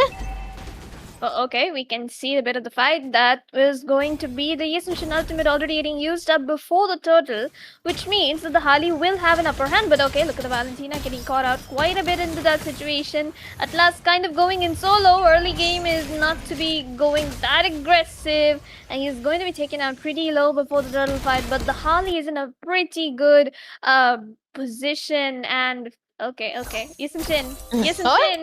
Oh, okay. He does have the dash though, and the early game Harley burst. Oh, the Gourd catches up right on time. Perfect first blood coming in from the side of Rain, and now they're targeting down the Grok as well. Okay. Lusika gets magic damage. One basic attack. They get the double. Alice trying to come in for a bit of an engage, but that Klaus trying to run as far as he can, but he won't be able to survive that. Fight still isn't over though. Valentina has got the Atlas ultimate, so maybe they can go in for an engage. But okay, for now, stop brawling already. That's the thing. It's with the presence of an Elise, you would want to go for the brawl, but it's not Nebula who's brawling instead. But Kazi has got to be careful into the lane here, man. But Turtle, like I said, will be into the hands of Fila instead. Even if they were the one winning out into those, losing out into those team fights there. But yeah, with the amount of fights that have been happening, it was so much easier for Fila to come back and get to the turtle yet again. And now a bit of a focus will be happening into the top lane side as well, because you should be stopping the club from getting the free farm situation there, because you do not want to give anything away into his hands, because he's gonna be such a menace into the later part of the game. Onto the brighter side though, Kazi, when he get two of his itemizations right, then he's gonna become online in comparison to a club. But he's gonna be needing all the goals because he have these core items that needs a lot of gold to be built upon by. So a bit of a focus will be happening here onto that top side. Yeah, this Claude, he's got to be careful. His name is Domenkite too. Wait. I mean, isn't Dominkite the jungler though? But as we speak about it, or am I wrong? Is Demonkite the jungler or Dominkite the jungler? Yeah, Demonkite is the jungler. That's what I'm saying. So yeah, okay, goal laner, whatever. But as that happened, we saw Rainy supposed to pick up 2 kills. Yeah, Yusenshin got a beautiful set, but it didn't really matter because the side of Rainy supposed managed to escape. They did pick up 2 for themselves too, Kiwi Nebula, I mean. But then again, end of the day, Rainy Sports had the better trade. Yeah, that's a good trade out that they have found right here. 4-2 is the scoreboard right now. Not much will be happening just yet, but Sings though, he's into the booth for a long while now, and I think they are quite reading it out where he's gonna be, so they are not gonna be going for. Oh wait, never mind. Oh, okay, fight comes in. Mr. Gush will pick up the kill onto the gourd. This is the disadvantage of having an Atlas into your opponent, and then you also give away the gourd at the same time. So, a pretty bad situation for the side of QV Nebula at the moment because Rain Esports is currently dominating the map control as far as they can. Alice will be trying to go in for a bit of a steal on the That's going to be the ultimate coming in, but the Jin gets caught by the Phobius as Ali steals away the retribution. Perfect victory for him there. At last, gets the kill onto the Alice as she gets frozen in time by the Atlas passive. Valentina still looking for a setup, but it's not looking so good for the side of Kiwi Nebula right now. Yeah. You know, looking at their lineup so far, you would have thought that maybe the setups onto their turtle would be so good for them, but they haven't been able to find the right timing to layer their crowd controls, which made it so much harder for him to go for the engages there. And I think it could have been dependent on what. Oh wait. Oh, okay. Before we can even talk about it, they pick off the Valentina almost immediately. Oh no. So right now we can see a little bit of force coming in from QE Nebula on towards the top side because they probably want that tier 1 turret. But how can a Claude really take it because he hasn't even got his second item yet, and it is going to take him at least another 6 minutes to get the full Trinity. Yeah.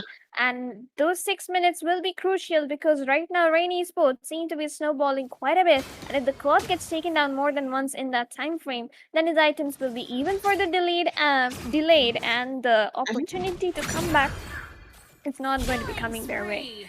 Look at that. No, Fila. Yes, this is why I was kind of worried about the Yishunshin picks there, right? Especially against a breasty magic damage dealer like the Harley. Once you get caught in a very awry position, you're always going to be taken down there. And I think it was not even a threat for him, for Neuer to take him down. And I think it's not really worth it, to be honest, because being the Yishunshin, you're gonna be, putting everything into his hands so that at least he will be able to get the farm in. But Noir is canceling that quite a lot. With the turtlenecks again coming through, it's gonna be a very big question if Nebula will be able to find the right timing to set up their layer of crowd control, or if they are gonna be losing it again because Noir has been perfect and very, very mobile in the way he's been running across all of those CCs that can stun him down.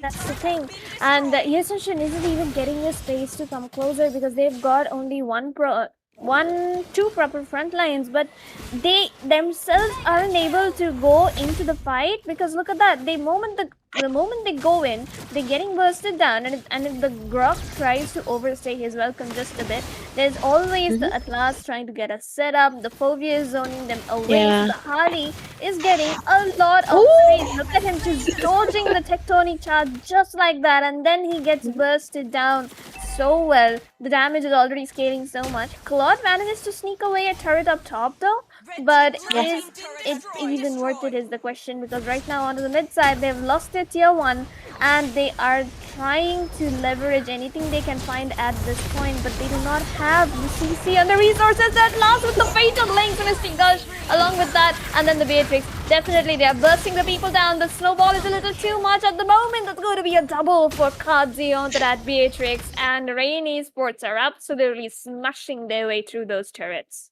I don't know. This is kind of like a not a bit of a calculation whatsoever coming to from the side of Nebula there.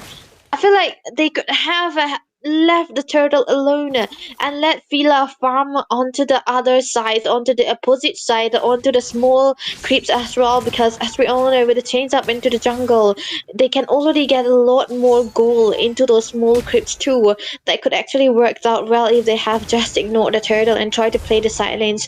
But onto the brighter side there, they got the first turret to the top side there for their hands for Nebula, but they're losing out to the mid side and to the bot lane side as well. So I think it's still going to be in favor for the side of Arrain Esports there with a lot hanging around here to come through.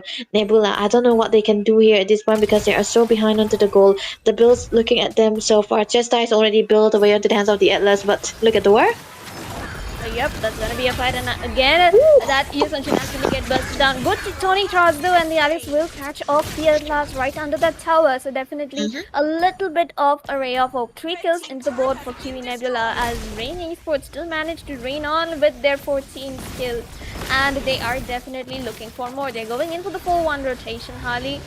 Just taking down those turrets on towards the far lanes where the enemy team will take some time to reach, while Kiwi Nebula are taking down the turrets where they have the stronger manpower in terms of numbers. So obviously they are playing it smart at the moment, and the rotation has been pretty flawless so far. Yeah, this is like so clean with the way that they have been able to navigate around their objective. Their goal has been very consistently rising.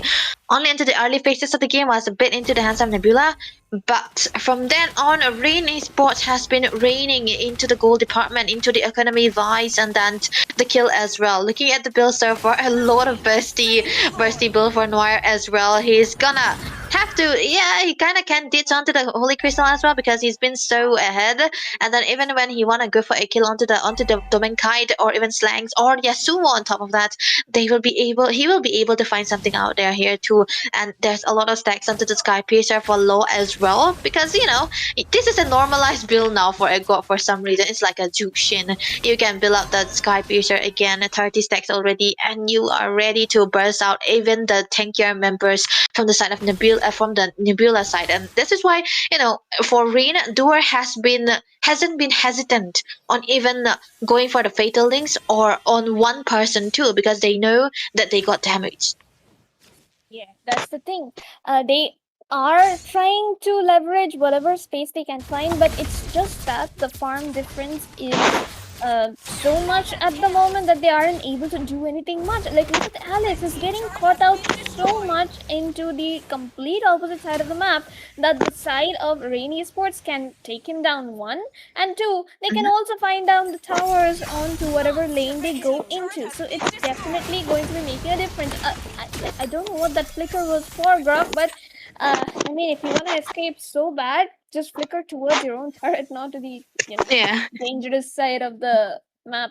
But then again, the tower shields will be falling down. It's 12 minutes already, so the next waves which come in, there's 90 seconds on the clock towards the Lord, and the class can definitely go in for a flicker setup at this point. Yeah, they could. And then a worst case scenario for Nebula, there's a lot of damage already for Law there. And if they go for the Fatal Links, Flicker, and the combination with the Mystic Gust, there's no saying that you will be able to survive because the penetration is too high now. And look at that, they were picked up onto the fleeting time as well. So even if he want to go for a solo ultimate, then yeah, he's gonna be ready to go in another 15 minutes, 15 seconds too. And I think they are trying to wait for that just a little bit while, but their discipline is actually very wonderful here from the side of Rain Esports. They are not trying to force a fight. They're trying to change out onto the lane, freeze it into the mid side, try to set up into the long lane so that at least they will be able to take the turtle for free with the lack of contest coming through from the side of Nebula.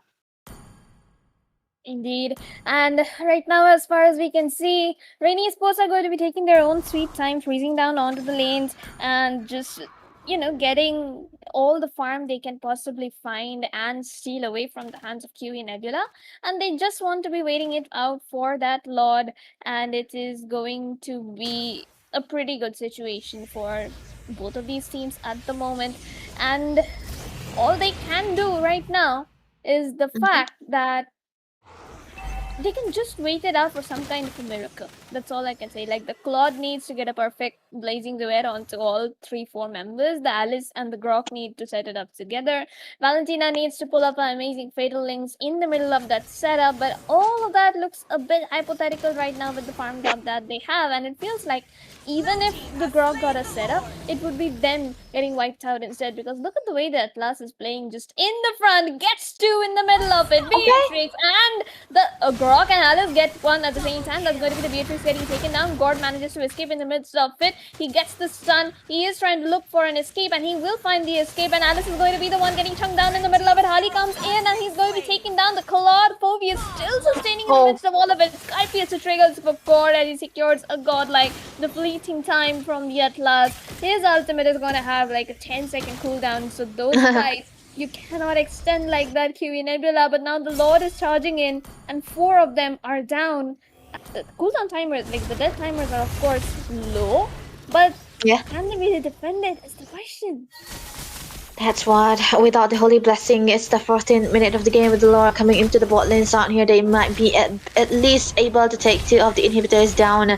But yeah, the sinking on the lane is not too much because of the fast movement from the Lord here. So they're gonna be, slowed down just a little bit here. But still, they have a bit of a time. 1 inhibitor down the drain. Moments of an engage will be happening. Not yet anyway. Indeed. And Alice looking for a setup, but there's no backup from anybody. And what in the fatal link? No way. What in the world? Blazing Duet comes Beatrix with the sniper. Just what? Wow. Nah, man, that was so serious. No, I saw it. You would have thought as a club with a very, very fast movement speed onto the quantum charge as well. It's gonna be a bit tough for your, snipers to hit. But wait, Dewar, what is he trying to do? That's a very, very, very deep zone that he's doing here. But at least they got a turret for that. So 2 base turrets down, and they are trying to go in for more because looks like they want to take the top side as well because every one of the side of Arena Esports are very healthy into their XPs, so they can go for engage. Indeed, and that is still trying to zone out for his team, but the fatal links and 5-man tectonic charge though, but his team is wiped out. They do not have any damage. Triple for the Gord right in the middle of it. Gets the Maniac. He's gonna try for the Savage for sure. He is going to try for it. Minions are in as well. There's somebody tanking the tower damage for him, but the Yisun Shin not willing to give that Savage at all. Rainy Sports with a very dominating win for them. Yeah, a very dominating win, very clean, very disciplined. And I think this has something to do with the fact that they are so decisive onto their rotation. Their macros has been so perfectly well done, and they had a bit of a losing side into the gold lane, but the constant pressure being put there by Duar made it so much easier for Kazi to lane. And yeah, on top of that, we have Law onto the Gord who have a full stack onto the Sky Piercer already. This was an amazing rotation coming through from the side for the side of Rainy Sports there. And I think they can keep this up as well because even though they had a losing lane into the XP side, they were so good in coming out from that, and they were able to use all of those timers that they have for themselves to their full advantages, and they didn't go for the team fights that casually because they know that they would not win into the team fights. Only when they had 2 turtles on their hands, only then they were going for those fights. Other than that, they were going for the pickoff, and it was mostly into Noya as well, and it was all perfect. Indeed. And this was one of those games where you expect one kind of outcome because of the draw, but you get something else, and that's exactly what happened. We expected a 50-50 match, honestly, but what we got was a pretty one-sided match right from the early game.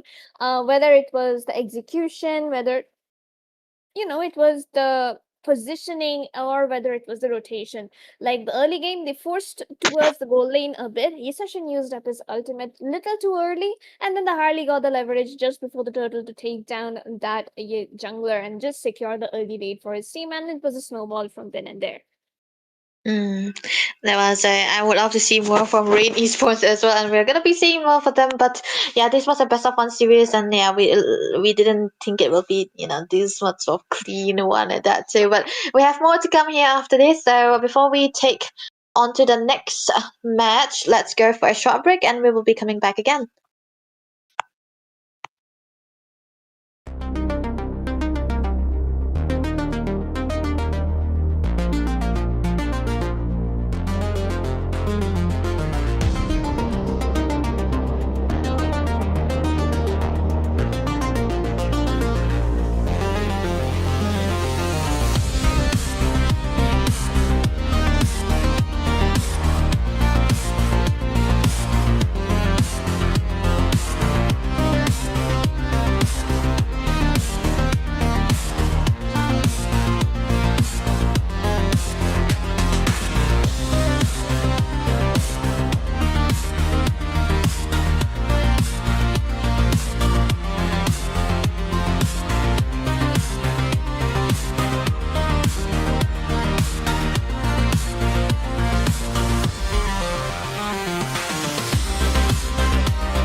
Well, hello, ladies and gentlemen. Welcome back to MOBA Warmup Class Series powered by Algambo Esports. Your boy STZ, and with me it's Anand and Sarah. Going to cast this game, third game of the night. If I'm not wrong, this will be Team QE Nova versus Nexus. Who won the last game, by the way, Sarah? QE Nebula? No, it was Rainy Sports actually, the newer team. Okay. And it was a pretty one-sided win as well. But this time around, I'm expecting a pretty equalized match because Nexus is one of the well-known teams at this point in towards the tournament scene, and QE Nova obviously they are making their name through these scrims. So we will be able to see some pretty fun engages and team fights into this game. But right now, talking about the draft, we can definitely see the Paquito and the Atlas getting taken out, while Kaja and I feel like the Jushin and then again the Esmeralda is still ban-worthy because of the recent buff. And other than that, there's of course the Phobius that can be taken out. The Freya can be banned, and then of course there's the Akai. All these meta picks and getting banned here, but Akai, he got a recent nerf, but still working in the jungle. Barats, this hero is getting used a lot into the scene. So I'm not sure that Team Queen are gonna use that Barats or not, but I can't believe Q Nebula, they were having a win streak till like I'll say last day when I casted for them on Wednesday. They had a good run against Team Maverick. But today, as you mentioned, the Rain Esports, the new guys, they just managed to take them down. What a new surprise thing for me to hear. But now Marshall coming in as the first pick, Croc and Sora. Okay, Nexus is following a very pretty old draft, Grok Sora. And now there is a huge chance QNW might gonna go for a Valentina if they really want to counter this Sora and Grok. Like best pick. You got the tech charge, you got the shifting clouds. That's the thing. The Sora and the Grok is an amazing combination to be playing together. Like, imagine they take the Guinevere in their third pick. That's like free setups every single time they want to go in. But then again, the Valentina should be a priority in this situation, but instead they decide to go in for the Phobius, which can technically win the lane against the Sora and quite possibly sustain a bit more towards the late game as well, which is going to give the carry quite some space towards the mid to late once she has to offer core items. Nexus, though, meanwhile, they skip the Guinevere thoughts and they go in for the Gourd, expecting the fact that QE Nova would go in for the tank jungle because they have taken in a support roamer in the first place. So now this is smart draft work coming in from side of Nexus. Quite possibly they're gonna ban out the Lilia, the Kimi. If not, they should be banning out the Fredrin pretty soon. Okay, what is that? Like I couldn't understand though. Is it a Lilia? Yep, it's a Lilia. I need to know by her hairstyle, but nice. The Lilia will be taken out as you mentioned before, and now the Fedrin, as you said, might get banned from the setup team. Huey Nova here, but having a Marcel, I believe there will be a lot of hindrance for this god and whoever goal laner is coming into their team. They went for the carry, so they're gonna play it a safer way. And now the banning of the Claude, they might gonna give a ban to the Moscow as well. But as you mentioned, the Fedor and Lilia, both will be taken out. So do the Moscow from the setup team QA Nova. Nexus going for the goal lane pick. What do you think, Beatrix or are we going to see a Clint? That's what, and the Fredrin, like we mentioned, good ban again. Claude and Carry too works out. Amon, now this is interesting a pick because of the fact that the Amon can actually trigger the Phobius passive every time he goes in for his own basic attacks. So this makes things a little bit complicated for the side of Nexus. Otherwise, it looks okay. Meanwhile, the side of QE Nova, free access to that Valentina, absolutely very good draft coming in from their side so far. And the Amon and the Valentina pick kind of just messed up the draft for the side of Nexus and made it better for QE Nova. Yesunshin collaborates very well with the Marcel Ultimate, and Nexus obviously here needs to pick up onto a marksman which can stop the carry. But what exactly is their options left? Maybe just the Beatrix that can do something here because the Claude and Moscow are out and they can't go in for a third magic damage because one Radiant would be enough to counter it out. Yep. the Harith is kind of ignored here because of all those picks. Oh my god. They're gonna go for this Leslie here.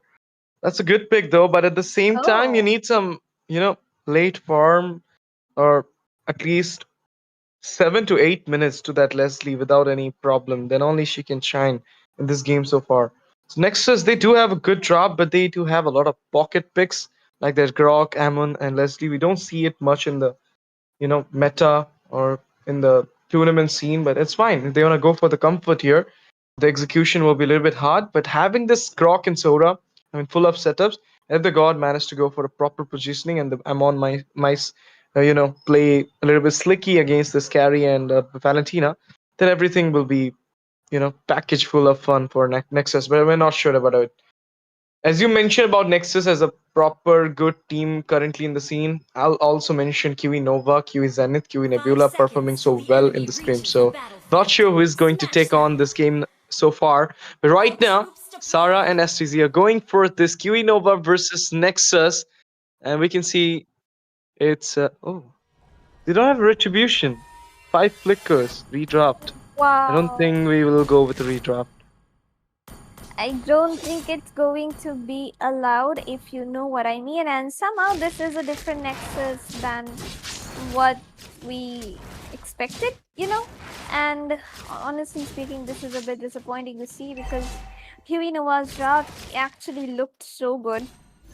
Initially, good combos with the golden time, and then again, obviously the setup was pretty good from their side, but they just don't have the retribution onto them. So any of the objectives, I don't think it's going to be possible anymore. Okay, we do have a pause. I think we'll have a talk with our management and the referees. Then only we can come up to the decision right now. But yeah, you mentioned the drop. This was really fabulous from the side of Team Nebula with the Ishinshin, but without having the retribution, you're kind of having a big nerf against this Amon. Because towards the objective scene, you don't have anything to get. Yeah, that's a big thing for QE Nebula. I don't know what they are preparing for. But I'm not sure the reps and the management is going to give a redrop, but it can happen. Okay, this has started. The things are getting hit up here. But what kind of glitch it is? Like, I never find a glitch like this, like retribution going off, flicker, at least not in the new game. Like nowadays we know the junglers are gonna get the retribution no matter what. But in tournament lobby, I think that's what's happening. But if it's a glitch, it could have happened to the Amon as well. So I don't think it's a lobby glitch. It might be the device glitch of the Ishinshin. Indeed, and sometimes it can happen, like when you close the game for a second to probably just reply a text on WhatsApp or switch apps or anything like that, the spell does get changed. Like it happened with a friend of mine once. She picked up Carmilla with a Petrify. When she logged back into the match after a minute or two from the draft to straight the match, she got Inspire on her Carmilla for some reason. And that is the funniest thing we have seen in a while. And here, retribution for Flicker is what we get to see.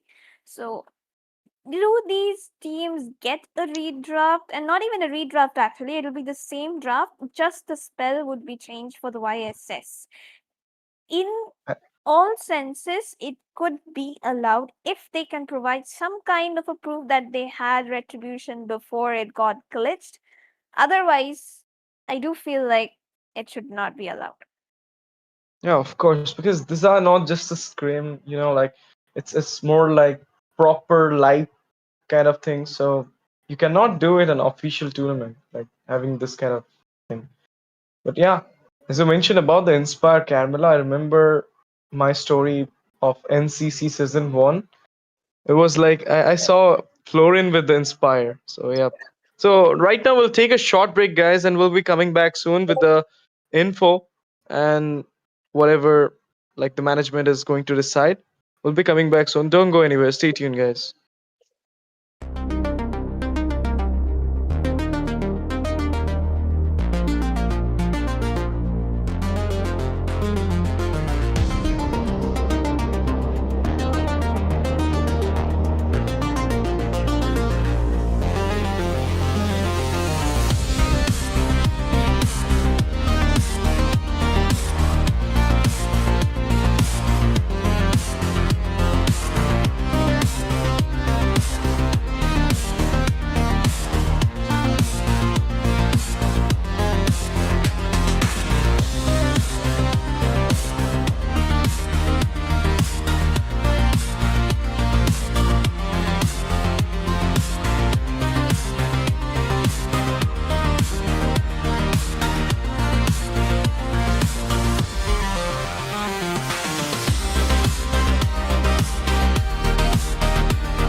So, okay, we're back again, and as we just talked with the management, they decided as it's a scrim.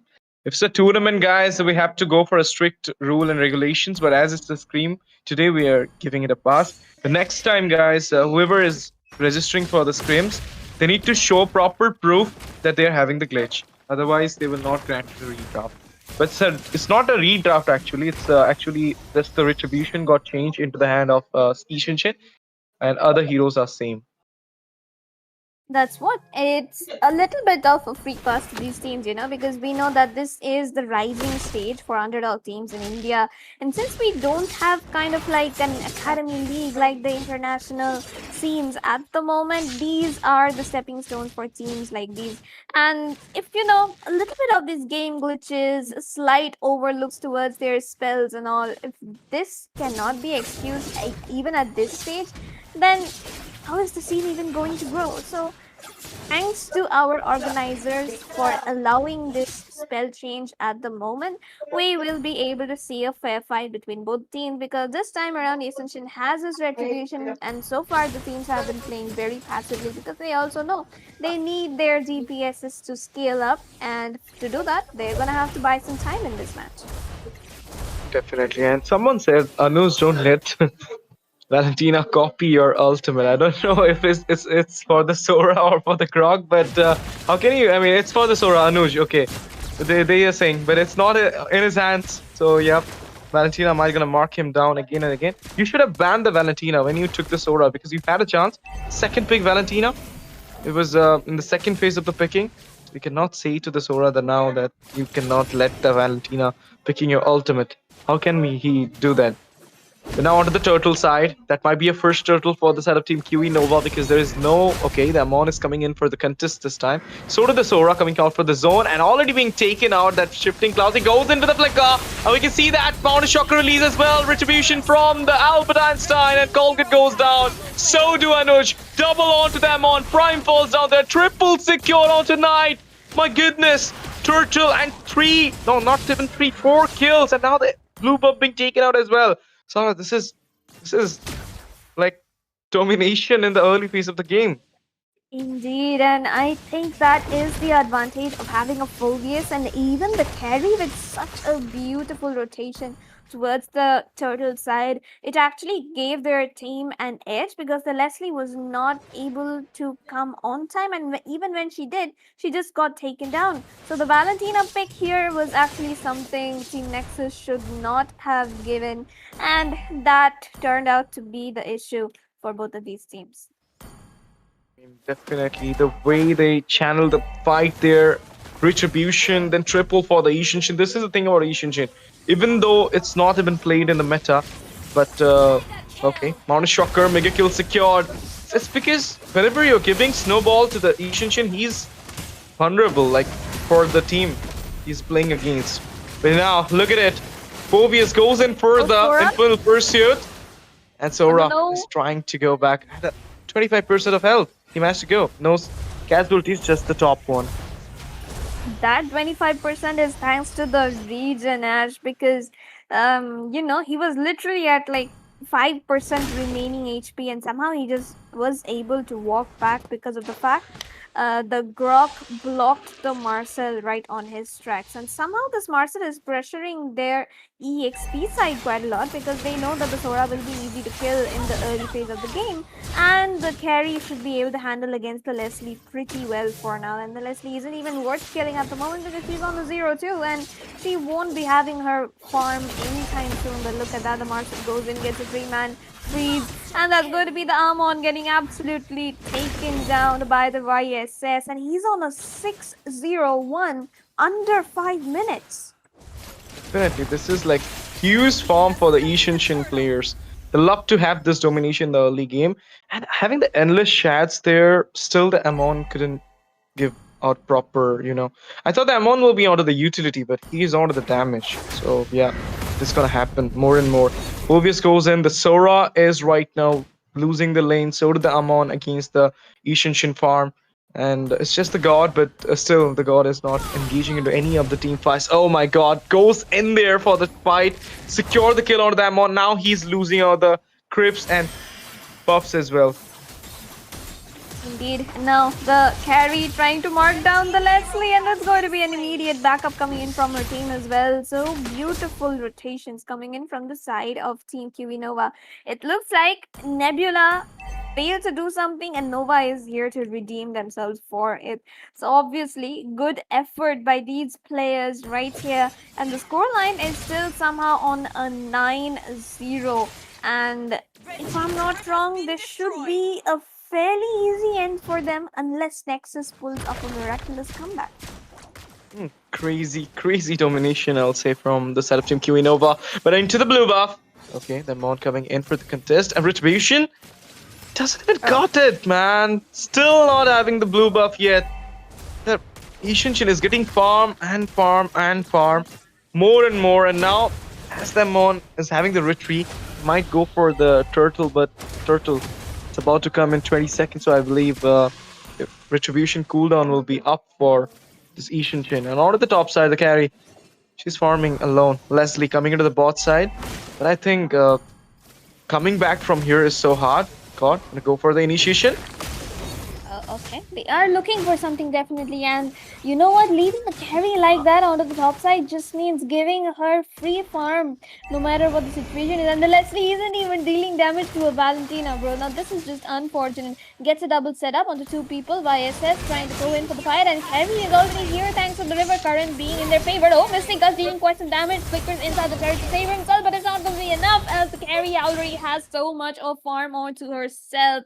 And this is going to be the third turtle for the side of QE Nova. Still a 12-0 lead, while our Yisun is on a level 12. The Amon is stuck on a 7. This is a massive farm gap that they have to recover. Squirrel 05 for the carry onto the bounty, and that's a 9,000 plus farm into the hand of Team QE Nova. A big deficit into the head of Team Nexus. They don't even have a single kill into their pocket yet. And look at it. The gold is just getting higher for the blue side, and the red side is totally negligible if you'll see. So do the EXP. Like everywhere into the levels, into the itemization, you are down right now. You're onto the deficit. So it's a very hard game for the side of Team Nexus. If they really want to make their comeback, they need to think about it. They need to up the pace of the game, and might need to take the Ishinshin and carry to get some bounties into their hand. That's And let's start. Yep, look at that. As far as we can see, the Amon is trying to gain something, but it's just not going to be happening anytime soon because of the Marshal trying to get the setup. That's going to be 3 people getting caught out along with the Sora. Now 4. Mystic Gus goes out of the map, comes back into the map, and that's going to be a kill from the Valentina. Now the Sora is going to be the one getting a setup, but the Phobius is there. Infernal Burst jumping in, and now that's going to be a lot of sustain coming in from him. But how can you sustain against 5 people? Team Nexus get 4 for themselves, but the YSS is still roaming free. So let's see how the game progresses from here on. Okay, suddenly the graph is telling me something else here because 4 kills into the pocket, and now they're gonna go for the Mountain Shocker. Inch of hell, they're gonna go release it down. Their legendary double, triple for the Ishinshin here. Albert Einstein. It's not E is equal to MC square right now. It's E is equal to MC cube, and it will be MC quad. 4 kill coming into the way. My goodness, Albert Einstein cooking the game right now here. Against the physics rules. He's shining. He's gonna go for the Lord. Easy Lord for himself. This game is hitting up. We saw 4 kills into the pocket, and then the 5th one next just took it down. Leslie was getting farm, and suddenly Ishinshin, he managed to take out 70, not 70, even 90% of the team members. Indeed. And now Team Nexus, they are still on the back foot despite pulling off a good team fight towards the bottom side, while QE Nova still have the lead into their hands because, like you mentioned, Albert Einstein is using up his brains like real Einstein probably would have if he was a gaming nerd back in his time. But you know what? QE Nova somehow have their rotation so on point this game, except for that little misengage on towards the bottom side where they got poked out a little too much under that tower and took too much damage to sustain it out. But as far as the time goes, they are still looking in for some kind of a leverage towards the mid side because they need the tower. They find the Leslie with the board, and now here Carry is absolutely 1v2ing that Sora and Grok, and he is going to get both the kills with thanks of the golden time being there right on time. And now they will be turning down the mid side. Tower shields will be off in a minute and a half, but the top side tower shield will already pop off, and the Lord Turret will demolish some of that tower HP as well. The Holy Shields has been taken out from both the, not both, even all those inhibitors.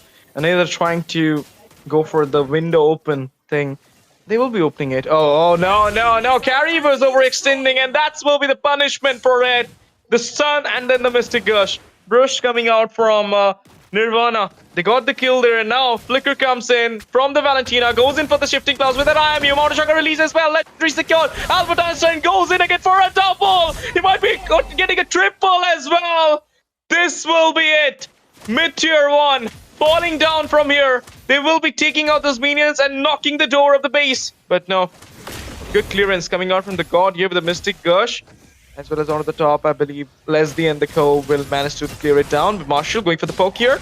Lee Shin is not engaging. He's farming up. How much farm you need more, bro? That's what. And as far as the towers go, 2 inhibitors have been taken down. Goal lead still into the hands of QE Nova, like beautifully well into the hands of QE Nova, I would say. And Nexus do not really have that kind of a wave clear except for the Gord hitting the minions from the back lanes.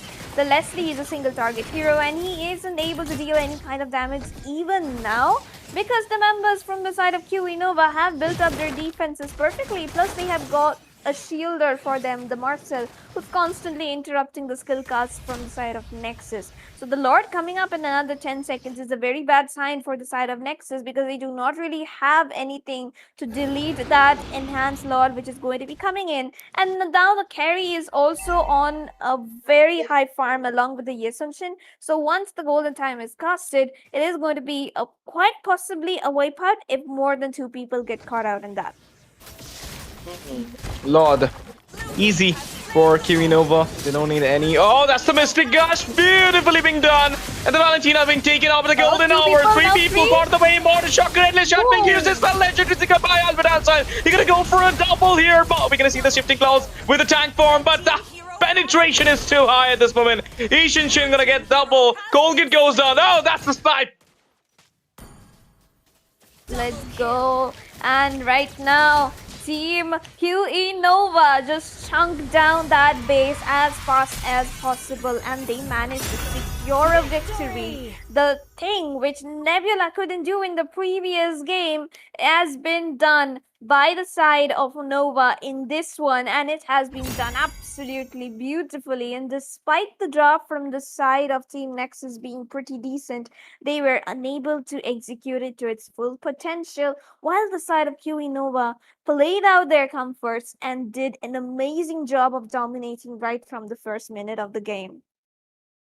That monster KDA. 1806 from Albert Einstein. Totally carried the whole game. The Ammon couldn't work here. The Sora couldn't work here. So did the Leslie. Because the carry was outfarming the Leslie from the first minute. And I'll say even the Valentina 0-2-10 was so good. If the advanced server thing would have been here, she wouldn't have been got that silver, you know. She would have got that gold. And the new platinum thing would be there for these guys. Because MVP with a KD of 1806 is not the thing. It's a platinum, guys.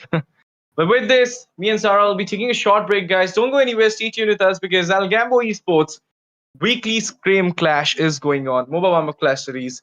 And if you want to register for the next stream, the Monday, Wednesday, Friday is our dates. This week is over, about to get over. 3 more games and it will be over next week. Do come, register in our website. Do not forget to subscribe our channel, like our stream, share the stream to your friends, comment down if you're liking it or not, as well as follow our Instagram handles for more info about more events. And yeah, there are exciting news for the HOK gamers as well. Up game paltega, game Algambo pe paltega, guys, because there is the HOK Scrim on Tuesday. So if you want to register your team for the HOK Scrim also, you can come up and join here at Algambo Esports. Thank you so much, guys. We'll be coming back after a short break.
Welcome back, ladies and gentlemen. STZ and Debbie on the desk for the game number 4 at Algambo Esports MOBA Warmup Class Series. So, in the last game, we saw how QE Nova managed to dominate the game against team that is your Nexus Esports. And before that, we saw Rise Esports. They managed to give a heavy blow into the heart of QE Nebula. Now it's time for QE Zenith to sign here because Will of D are going against QE Zenith. So 3 QE, Debbie, and you're casting for 2 of them. Yeah. Let's just see who's the better one. Yeah, right. But yeah, I think it's Nova. Oh, Nova. Yeah, Okay. they drafted it so well. Okay. I wanna see how they will be, pulling it up again this time around because Will of D. The last time we saw them in Algambo, they were doing so well. So yeah, I wanna see them performing again in this time in this another best of 1 series. But it's like QE Zenith. Yeah, this is the third QE, right? So let's see how they will be able to handle Will of D as well, all pun intended. But yeah, look at the drafter.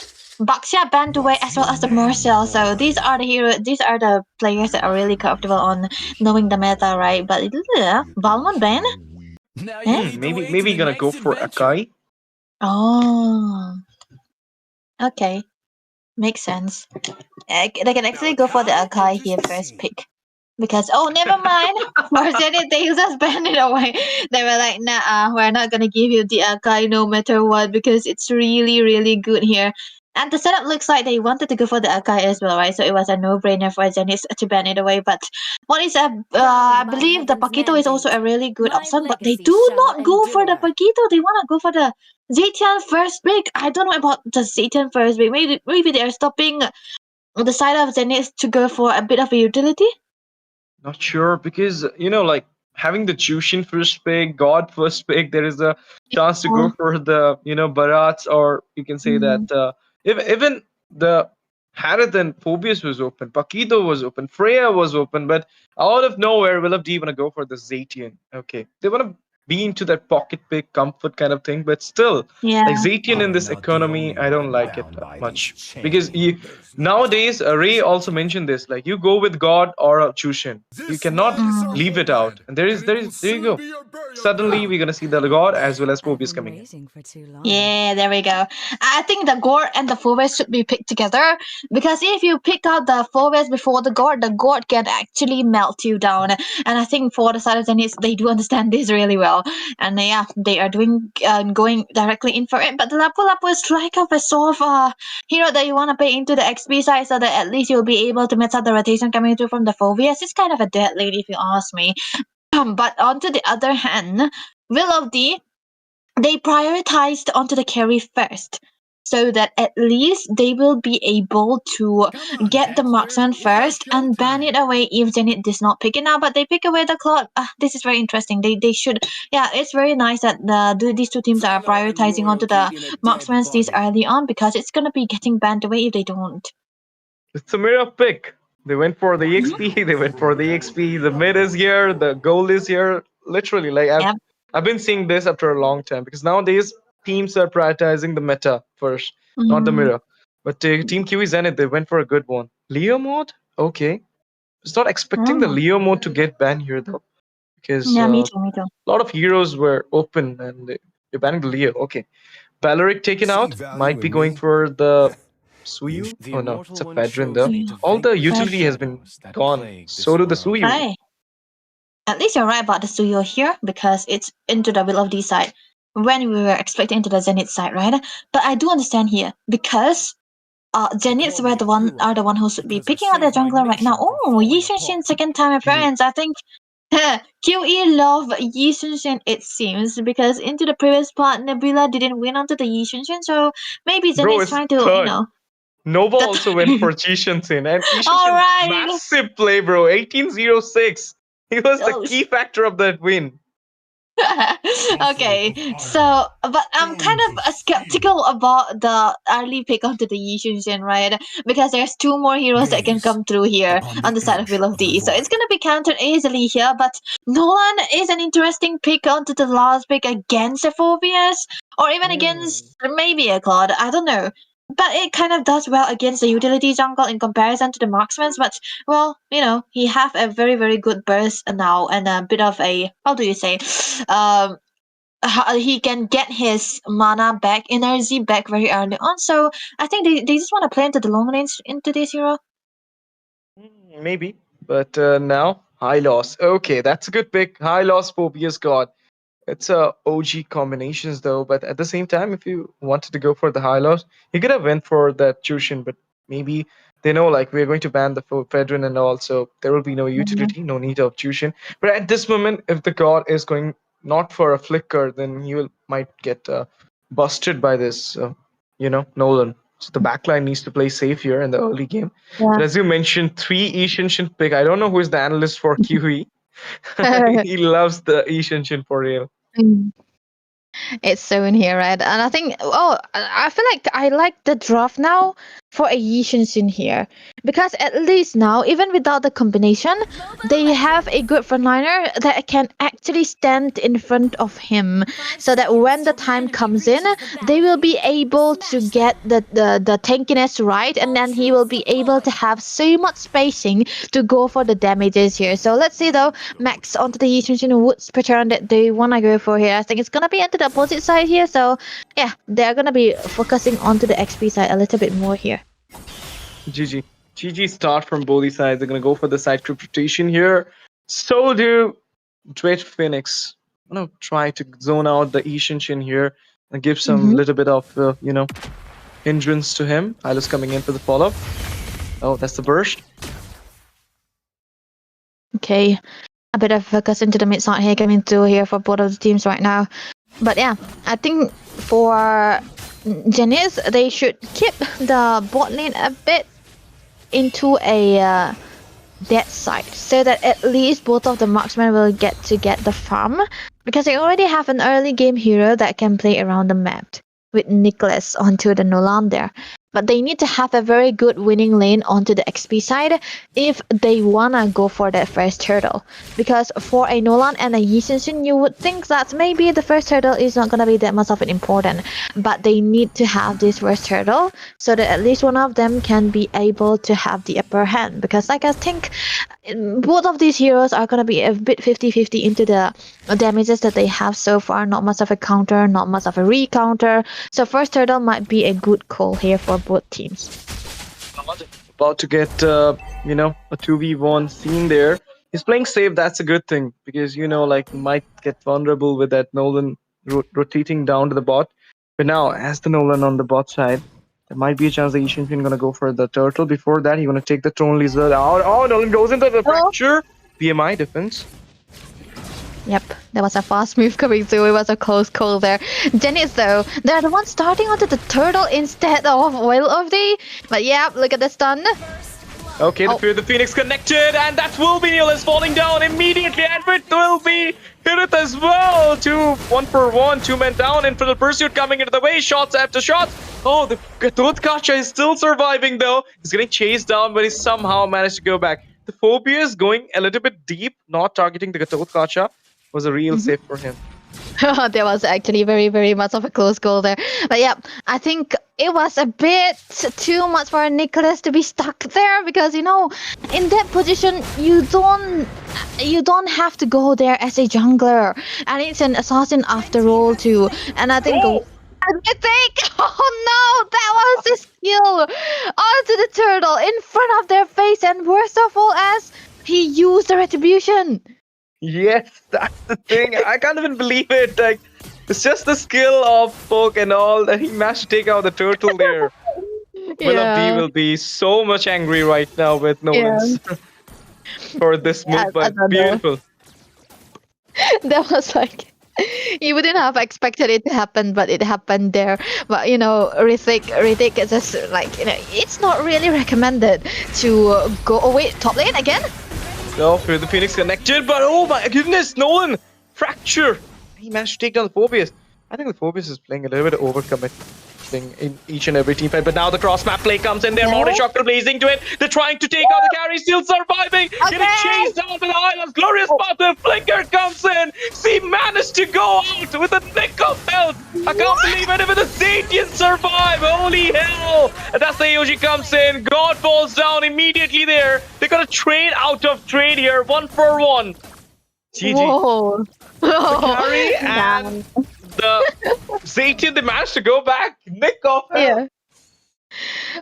Who would have expected them to save each other and not even trade out even one death there? It was a close call. We love to have the plot armor for their side as well, and I think the rotation is so much better now. But Janet, it's gonna be so much of a nuisance there because they wanted to go for a bit of a pick-off, especially on 1 HP Mingo Flamingo onto the carry. You wanna kill a carry early on so that at least he will not be able to have the farm, but they haven't been able to do so here. And on top of that, even into the XP side, for Bratzwal, he has been taken down in comparison to Herman. So they will be the one into the lead, Will of D. So when they start this turtle fight, I think it's going to be dependent on what Herman does here.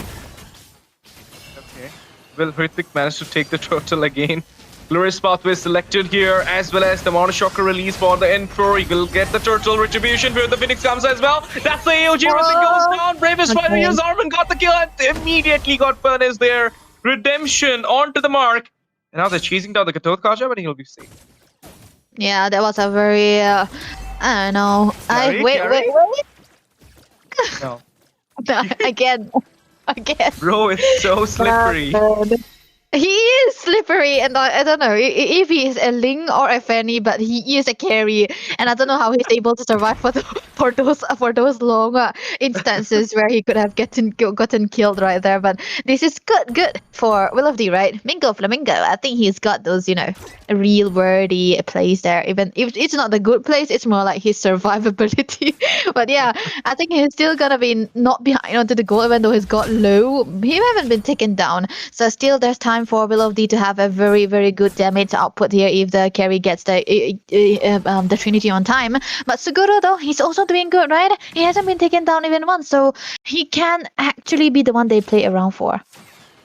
Suguro. Okay, Monoshocker once again coming in. Carry does have the flicker. Gonna go for the light. Well, Glorious Pathway comes in. AOG for the defense. Fury of the Phoenix comes in as well. Fracture! Gonna go for the late game, but that will be the blazing to it for the save. And nobody gonna die here, even though a big fight took down there, but nobody is down.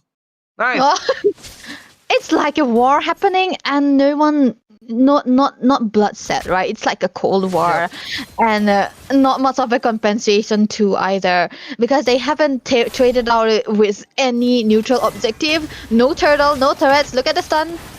Mr. Gush, that will be a beautiful escape, and he might gonna go for that tag out of this high loss, but high loss wanna save it up. My goodness, these guys are totally slippery right now. Nobody can caught them off guard. They're going back with just a nick of health every time in every team fights. Oh my god. I don't know, man, how they will be able to survive these raids bait. Zenith, though, this time around looking better now than in the position they were in 2 minutes ago. But look at another stun. AOG selected as well. That will be the Glorious Pathway coming in. Fear the Phoenix connected. Fracture comes in. Oh, he survives with the flicker. Hrithik goes back with the flicker. That to 1 person health. I don't know who is watching right now this game, but it's really, they have God in their side. Yeah, it's like, it's so fun because the way that they have been playing, it's like they have their survivability complex. And Hrithik was like, if you can do it, I can do it too. And that's what's happening right now. And they are able to do it so well. And now looking at that, bot lane again. Oh, now this time you'll not be going back. You'll be caught off guard, and that will be a double coming in for the max. Nice one. Traded it with a double here. And that's because the flicker. Oh, he did not use the flicker. He does have it. I don't know why, but yeah, that was a bit. I think he got stunned quite for a long time there, so he couldn't do it too. But yeah, look at the Glorious Pathway for a bit of a John for Nichols. even away from his own buff there, but no amount of survival instincts helped Will-of-D to lose out onto their lanes as well. Now, QE Zeniths are the one into the lead. Not much of a kills because we could see, right, even with the fights happening, they haven't been trading any blood out, so they are just looking for a neutral objective around the board. But still, the only threats taken down is into the bot lane side, and they can play around it. I don't know how QE do it. QE Zenith does this. They are able to control onto the map, even though it's just one threat stake that they took down, not even the mid lane. Now, once again, the fracture, but it will not be much from the Nolan. The reason the Nolan is not getting enough damage, oh my goodness, Dispar in the air, managed to take out with a light will, Prezwell goes down as well, but they're gonna go for a double glorious pathway, AOG from the follow-up, Herman trying to go back, but the blazing to it comes in, final blow to the hand of Rithik, and now they're gonna go for a trap down, Max got it there, godlike secure, fracture comes in, just won it away, Zaytian managed to push it away there a little bit, but now, okay, Chase coming in, structure securance. Yep. Finally, right? Something of a trade-off with the fight here. And they are able to pull out something there with the turrets taken down. This is going to be the timer for the Lord to come through here. Very, very beautiful for Max to take it down as well because he's already 7-0-1. This guy is so rich. But on to the other hand, Mingo Flamingo trying to go and push out a bit of a compensation up to the top side, which I did not think, which I think is the only asset that they could go for here because there's no way they will be able to contest onto that Lord fight. But without the mid taken down, there's still time. Oh, he got the turret up top, so that is gonna be a very, very great compensation that they found with the Lord instead of taking nothing at all, right? It's gonna be still defendable. But look at the position of the Hylos. Rinatro, he's just trying to give vision for Suguru, it seems. Suguru. He's playing the safe, but at this moment, getting down for 2 of the times, but still managed to take out Prezwell there. Now the blazing to it. Oh, Aoshi connected, but he's kind of dipped there. Reason coming in with the Rutilize, getting a lot of damage, hefty amount of, and that will be Rithik getting the final blow onto the Gatot Kacha. Yeah, that was like they just trying to set up for something very amazing for the Lord to come through here. But look at this one. There's a lot of damage from a Hylos, right? But Herman, he just have to go. Wait.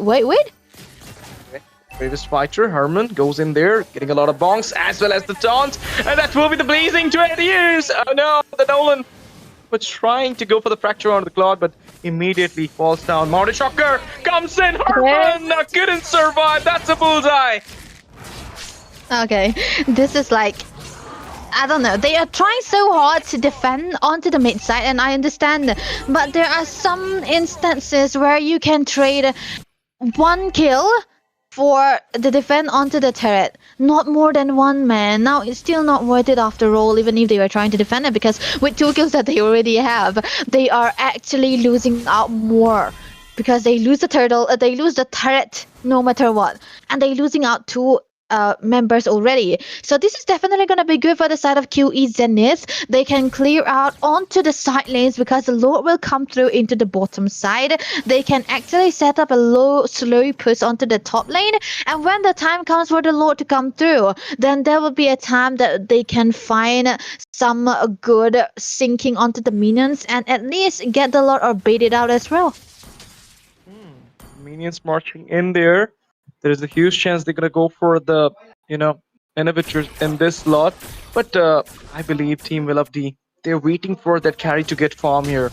All eyes on Mingo Flamingo and Suguru as well. Suguru not even down for a single time. Look at it, 0-0-8.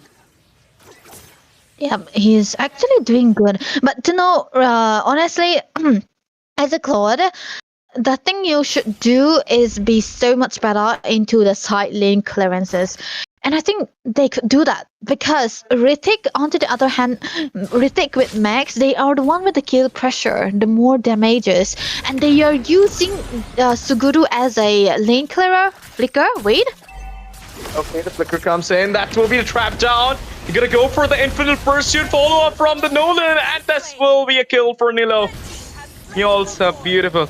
But with the trade of a Phobius, you lost a lot. Yeah. I think it was only only time that they are actually finding compensation or a pick off across the map when you have a carry, right? There's no combo whatsoever. But yeah, on to the other hand, I think that was the only thing that they could do there. Other than that, nothing much that they could have built around with, because everyone for the side of QE Genius were already so returned to the goal. They have so many damages, and you could see, right, Max was so ready to go for the fight whenever there is a situation occurring here. So the only one that they could pick off was Pratswall onto that side lane where he was completely alone. And that is understandable, right? It's a 4 you would have thought that they would not be going on to you. But yeah, with this, that's onto the XP laner, but he's coming through right now. Can they go for the take onto the inhibitor? Maybe. The slam happened there. Lord goes in. Give a little bit of scratch onto the inhibitor. AOG falls up as well. A lot of damage coming out from this squad. He goes back with a BMI legendary secured. That will be Bingo Flamingo going down into the hand of Max. They managed to defend the Lord, but at the cost of Bingo Flamingo. Yeah, Bingo Flamingo. It's so fun to say his name, right? I wish he could do, right? You know, those plays where he can get like, oh. That's a huge amount of damage coming out from Max here. Nolan, I mean, he was coming in for the kill, Niels, but couldn't survive there. Oh my god. I don't know what he's trying to do. Because that is an 8-9 kill max already in Nichols. He couldn't have went in and burst him out, but there we go. It's gonna be 2 inhibitor take from the side of QE Genesis. They are so strong onto the goal. And when this Lord comes through, which they have a bit more time for, it's so nice now that whenever they set for the Lord, they will be able to earn it. Look at the build so far. For Nichols, he's trying to go for a bit more damages again. I think this is the classic build of the Nolan. You cannot go defense. You have to go full damage so that at least you'll be able to burst it down. But in this situation, he's still behind onto the goal if you compare it to Max, who was already full build with Endless Battle. So he's gonna be ready to go roll and rumble because he doesn't need a defense item anymore. He have a very, very good frontliner for himself. And that guy will be always there to protect him. And look at that though. Bot lane, Harman. I'm gonna go in there. That's the Mystic Gush, and it will be easy kill for Rithik, and that emote spamming in the end was a Swiss gesture coming out from QE Zenith. I think if QE Zenith win here, Debbie, QE Nebula, Yeah. QE Zenith, both of them, QE Nova and QE Zenith, both of them gonna win. No food for Nebula. Oh no, Nebula could have done better, man, but they were against like one of the. I think they were against like one of the most disciplined team I've seen in this tournament so far. That's why it was kind of tough to go against it. You know, when there's when you are so used to the brawly kind of composition and you are faced against highly macrocentric kind of player, then that's where you struggle a lot. But yeah, the Lord is gonna be coming through here for Zenith. They're trying to burst it down, but Will of the. They're trying to go for it as well. AOG initiation comes in with that. Circular goes down. Legendary onto Mingo Flamingo. 1-for-1. Goal in for the goal in, but still extending the fight here. That will be a double for Max. Heals goes down. They're gonna go for a triple. They're trapping down the Gatoth Gotcha, but look at the damage. Oh god! That burst was so high. The Ishinjin has to retaliate back. The Gatoth is still fighting in, but the burst coming out from Rethek gonna take him down. Now the Lord marching in. It might be an end because just the 2 of the members, Zetian as well as... Okay, she managed to deflect the Lord there. Zetian with the Phoenix. They need the Bingo Flamingo here to defeat this Lord. Everywhere, the lane is getting sync. Infernal Pursuit comes in. Lord knocking the door there. Harman goes down. That's the kill onto Filmy. And it will be the end of the nemesis from the side of Team Will of DS. QE Zenith gonna pack a win for their camp. That was a snowballing Yi Shensen. And of course, it's gonna come to this easy, very, very wonderfully well done. Yeah, they couldn't have done anything about that. This is why I was actually skeptical about the Nolan and the Yi Shensen combination, right? You don't get that snowball. Either one who don't get that snowball will be the one losing it out. And look at the differences there, man. It's like half. There was a lot of damage into the hands of Max already. He's so deserving of the MVP as well because he's jungle passing. I like that because he was always available onto the map. And there's also a situation where the team was only playing for him, and we could see, right, Suguro, this is the goal laner. He have 0 kills because where did the kills went to? It's all into the hands of Max. Definitely, and that's a good win, I'll say, from the setup team. Here is Zenith. As I told you, Nebula tonight, they're not gonna get any food. Nova won, Zenith won with that Ishinshin and Nebula couldn't, so the jungler is not getting the food tonight. It's fine. Oh Well played, no. team Zenith. They did well. Look at it. The God went for the Sky Piercer. That's why Max was not on the Sky Piercer. As you mentioned about the Nolan thing, is totally onto the mark. Nolan in this meta do work, but against the utility, not against No. Assassin, not against the Suyu, not against Ishinshin. So yeah, well played. Team Will of D. I believe they will come back stronger in the next stream. But guys, the next stream will be next week because today is the last day of this week's No. stream. So Monday, register for Monday. The website is on. The link is there. If you're not finding the link in the YouTube, join our Discord server and get the link as well. And we'll be taking a short break. 2 more games about to come, Debbie. So yeah. Let's go.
Welcome back, ladies and gentlemen, once again to MOBA Warmup Clash series brought to you by none other than Algambo Esports, powered by kridox. And right now we're going to be diving into our fifth game of the day. It's going to be between Team Elite Esports and Team Morians Royals. I believe by now, if you've been a veteran viewer and subscriber at the channel, you already might recognize them. But if you're someone new here, make sure you hit the subscribe button and make sure you join our server, Algambo Esports. The links are going to be in the description, and we host scrims every other day in the week, Monday, Wednesday, Friday. So if you have a team that wants to participate, you can join in, and of course have the privilege to be, of course, on stream, to be scrimming, and to be voiced by us talents. And we would really love to see what you have to offer us into the stream, and of course the gameplay and to the competitiveness that we are bringing in every week. Myself, I am Ray, and I'm going to be joined by Peachy again. So Peachy, welcome back. How are you feeling tonight? Oh, I am great today. And again, look at that. We do have teams who have been constantly practicing it out. So kind of curious to see what kind of a drop they are bringing. It looks like we are almost at the end of the drop with the bans that we always see. Understandable, these are the heroes dominating the meta. So we are seeing those bans. But at the same time, Elite Esports really don't want to see a tank jungle, but they have an option to pick a Berkshire jungle onto their hands. So are they gonna commit to that? Yep, they can, but right now I PT believe with the nerf that came into the jungle, uh, like Baksha, Fredrin, and even Akai. I'm actually surprised people are still banning Akai, because you can actually outfarm him very fast right now, because his passive mark is kinda nerfed like 80%. No, I'm not even kidding. Back then you mark the enemy, you can hit like 3 to 4 basic attacks, and you are able to like dish out damage to the jungle, and of course that helps your farming speed. Right now, after only one basic attack, the mark will be gone, and yeah, you only get one enhanced basic attack basically, which is not enough for a tank to be farming. So I'm surprised people are still banning Akai. They should just let him be, because let me tell you, Akai in the global meta already has been shifted once again back to tank. No more, jungle anymore, because his speed is completely ruined. So yeah, I think tank jungles are slowly losing their touch, but yeah, Fredrin is kind of the least affected by, so he's still going to be used, so he might show up. But like you mentioned, there's going to be the Marcel with the Belric and the Valentina coming on this side, with Claude and the Lunox. A lot of bursts coming in from the side of Elite Esports. Definitely a lot of burst is there. Really love it, because hey, in this meta you need that kind of a damage right there. The EXPs are going to be tanky. The EXP laners will be dealing so much damage. So you need to get a good counter on. But at the same time, there you go. Marcel, long time no see, been banned out a lot, but finally we are gonna get it as a pick right there. At the same time, Maureen Royals really diverting back towards a Grainza, that too against a Claude, which is very odd in my opinion, but it could be working out though. It could be working out.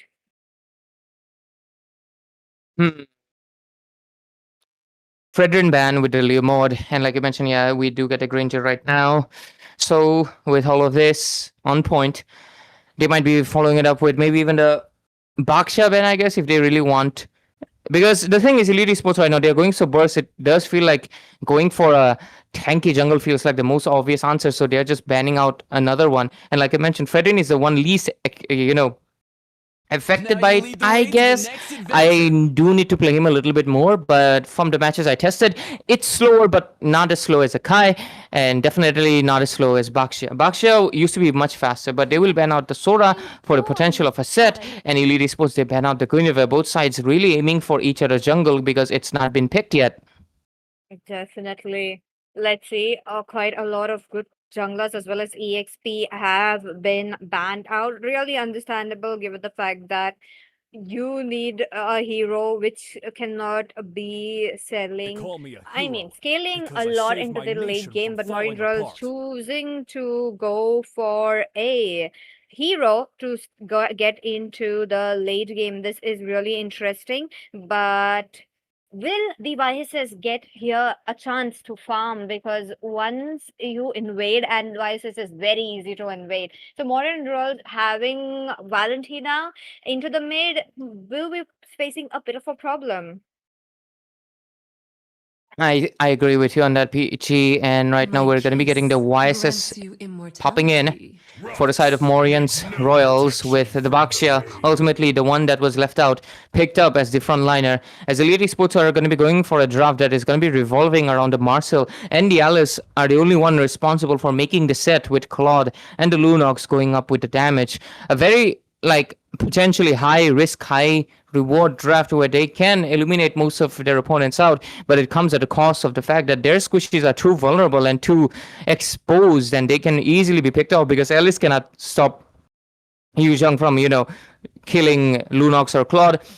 Neither can Baxia. So it all depends upon, of course, their mobility skills and the fact that they do have the Claude has BMI to escape, and the Lunox has the Brilliance Ultimate to escape. So those two things are going to be there. So other than that, Elite Esports right now, of course, with this draft, they are playing a risky game, but Morian's Royals, the draft does look more foolproof, but let's see how they play it up tonight.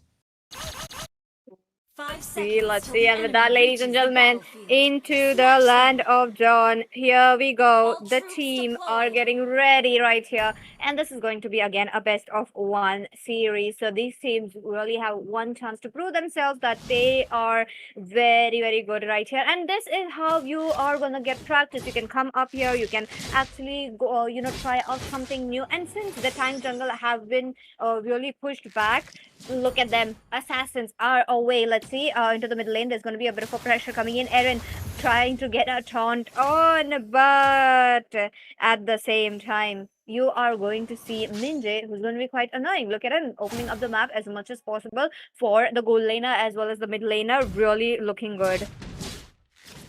Yep, you're right about that, Peachy. And right now, no first blood yet. So we'll have to wait out for that, maybe until the turtle popping in.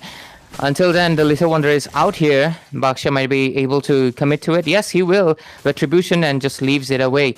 And with this, YSS right now going to be going towards the the orange, and Lunox will also go back to her respective lane. Why is Valentina on? Wait, what? Granger, okay. So that's the strategy they're going for. Granger needs minions to stack up, so they're letting Granger in the mid lane. And Valentina will go towards the EXP lane because Valentina needs EXP. So that's the strategy. Okay, got it. Yeah, a bit, unique right there. But at the same time, they are letting the Kenneth farm up, which is really important right here. Let's see how the teams will be trying to make sure to get the turtle.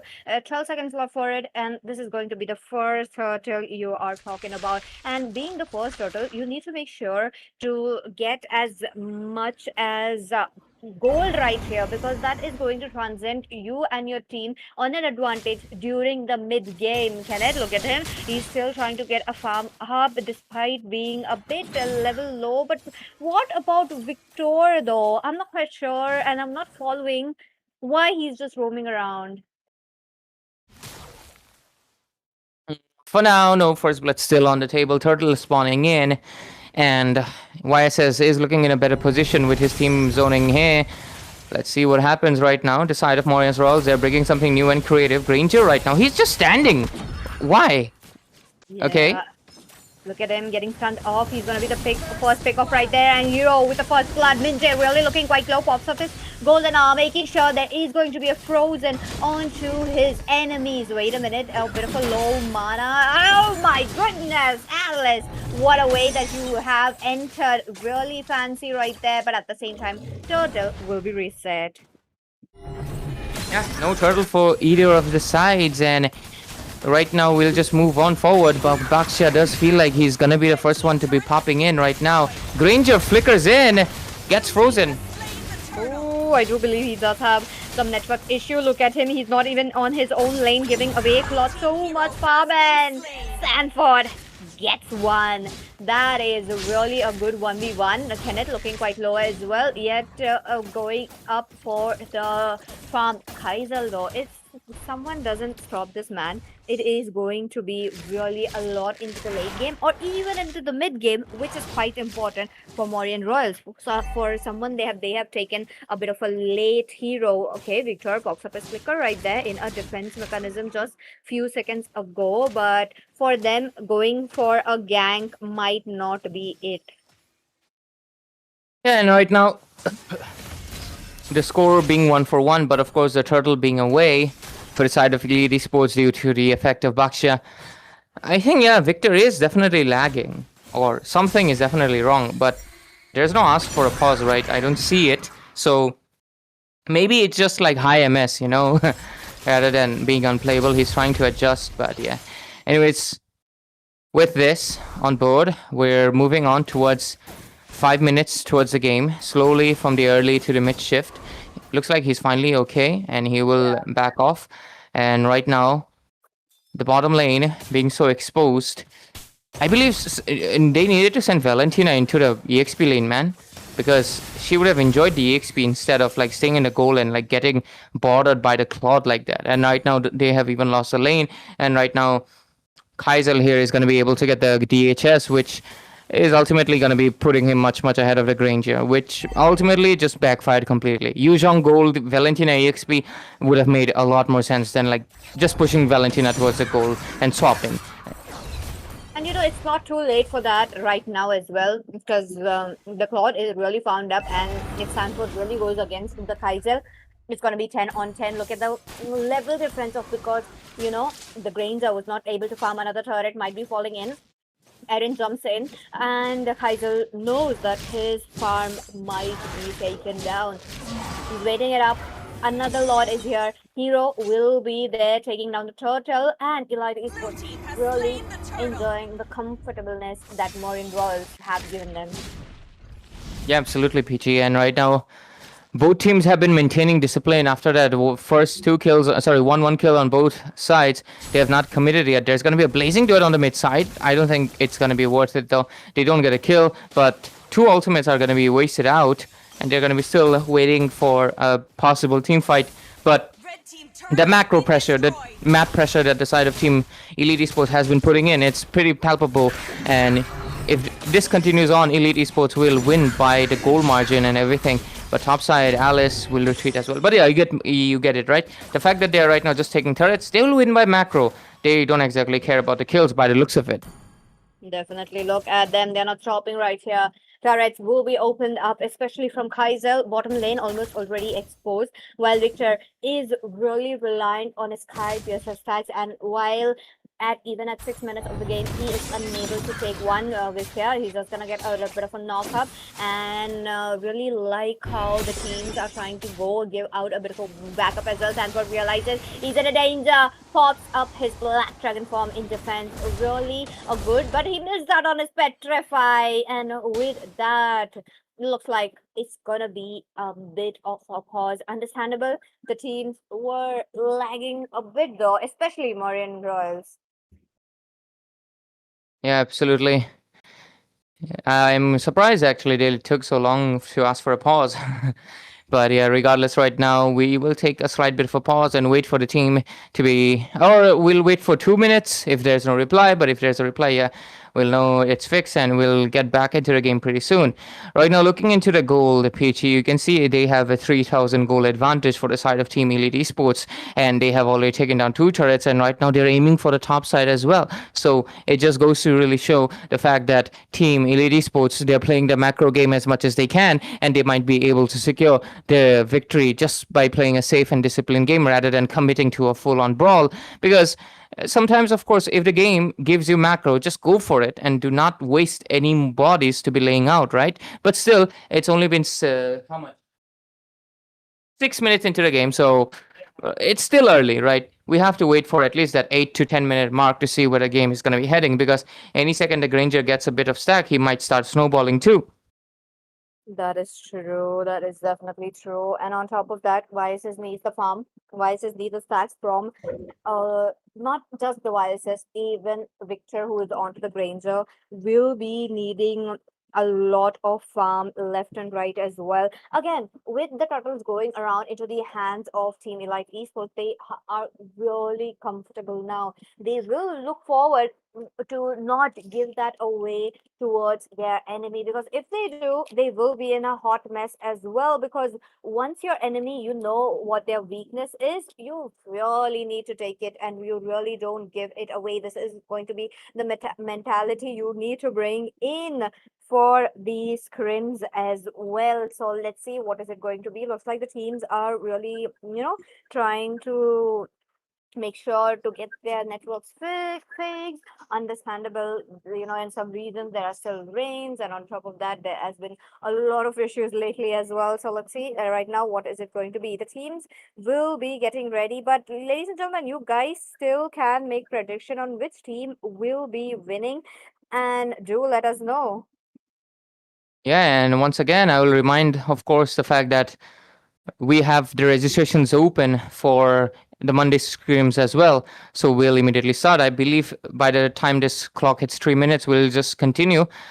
And we haven't really gotten any updates from the players yet, but yeah, 3 minutes is going to be the pause time. We cannot really exactly wait forever, right? So we'll dive straight back into the game.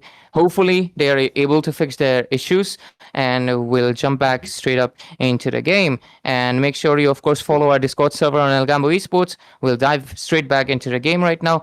Let's see what both teams have in store for us. Let's see. Top lane, that was a bit of a skirmish for the Yuzhong. They really wanted to make sure to get the Yuzhong right there, but he just pops this Black Dragon form in a very safe manner. So he is safe for now. But what about the turrets who have been taken down quite a lot? You need those turrets back online for you, and the teams really needs to make sure to get it on as soon as possible. For Elite Esports, even though the score is running at 1-1, they are very much comfortable. So let's see if they are able to get a Lord and then dive directly for a turtle. Yeah, because look at the fact that the game is like going so, game is going so. But oh, finally we might be getting a kill on the bot side. Ooh, there we go. That's going to be, the kill already going down. But wait a minute, onto the top lane as well. Minji really tried to get a freeze on, but that was really late. Can it still get targeted into the turret? That's still be saving Dave, who jumps in. Not quite sure why he's not waiting for the Alice to do that. But wait a minute, Tanfor is targeting Minji, but he realizes that he might be in a mess right now. But Aaron jumps in with the torch. Look at the backup, beautiful backup. Vestia, you really need to get out despite being such a high HP. I get it, but no, Hero gets one. Alice gets one as well. They're not stopping.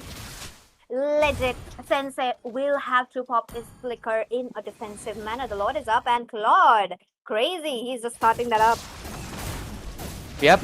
After that slight bit of blunder where he was getting caught in the bot side with 3 people, right now he's able to mitigate back his resources, and right now he's on point. He will be able to take the Lord for his team. The score is 3-4-3, really equal on both sides, but the fact that Elite Esports have taken down so many turrets, right, it just really sells you the point that Elite is just way ahead of the curve. They are right now sitting at around 5,000 goal advantage, which is massive without much kills on the board. They're just playing a macro game, just letting it build up slowly, and they're doing it pretty perfectly.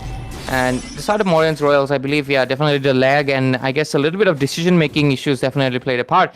Because even when they were not lagging, Victor was playing mid lane, which is okay. But Valentina on the goal was not something you wanted. You really wanted Valentina on the XP side. Because there's an Alice. Alice cannot kill a Valentina that easy also, right? If it was something like CC, Arlott, yeah, maybe do not send a Valentina. But it was an Alice. Alice does not have enough damage to take down a Valentina. So they could have honestly committed to that one. Right now, there's going to be a golden hour in the mid side. They do not commit to it, just freeze the turret, and they will push them away and get even more macro. There's an ultimate, but I don't think Belric, there's anybody to help you. Ooh, Aaron, he will be falling down. On top of that, they are not stopping in. Like he was really looking forward to end it all, even though the Lord is taken down. They know the minions will be there onto their side because mid lane and top lane was not synchronized, so that's going to be a bit low. Minjay, he jumps in, immobilizing and taking advantage of his mobility. He is out of the way as well. Now again, with the Lord, they will be trying to expect to take at least one turret right there, but that is kind of surprising to see that they were not able to do that. Now now that the team is quite ready for another Lord and possibly try to go for more as well. With the second Lord, if they are able to create this kind of, a goal lead, I am pretty sure they can easily get the game as well. But as for Marine Royals, they still have a chance. They still have the power of YSS who can turn the games, and let's see if they are able to do it or not. Once again, onto the mid lane, there's going to be Minjay trying to deal some damage, and Ray, Alice, he knows when to jump in. Yeah, and he even has the vengeance to make sure that he does not get taken at all. And so far, the scoreboard is only 4-3, but the goal lead, it just keeps on climbing. Right now, it's sitting at a 6,000, might jump to 7. And Lunox right now gets the lightning truncheon. Let's take a look into the itemization right now. If we look into the itemization, of course, the Claude has already completed the Trinity build, building towards a Malefic gun. Right now, we should call it quadruple. No, quadrinity. Because Trinity is not enough, honestly, these days to deal out the damage, right? I feel like marksmen only get a power spike after Trinity and the Malefic gun. Because guess what? It's a tank meta. Without penetration, it's really hard to dish out the damage to your maximum potential. So yeah, that's why we've been having games that are going very late too. Like we've been seeing 20 plus games almost every day these days. Only the very best of the best teams are able to, like, completely skip the turtle and then go for the Lord and end it like in 12 minutes. Other than that, most teams are having hard time to end any time before 15 minutes. That is true, but with that, look at them. It's going to be like Esports taking away the Lord into their hands, and even the side of Team Marine Royals are not getting any chance right there. This is really not going to look good, but at the same time, comebacks are always possible. It's still right there for them because one, they are not completely letting go of, how they are playing on the defensive side, which is really good given the fact that, your defense is really strong, but at the same time, the team really needs to hold on because Eren is really the good member. Like, talking about the good member, he's like the setup for the team, and if he loses his life right there, all the defense will be falling down. That's not going to looking good, but Lord jumps in. There's going to be two inhibitors simultaneously taken down. Golden Hour at the back lane.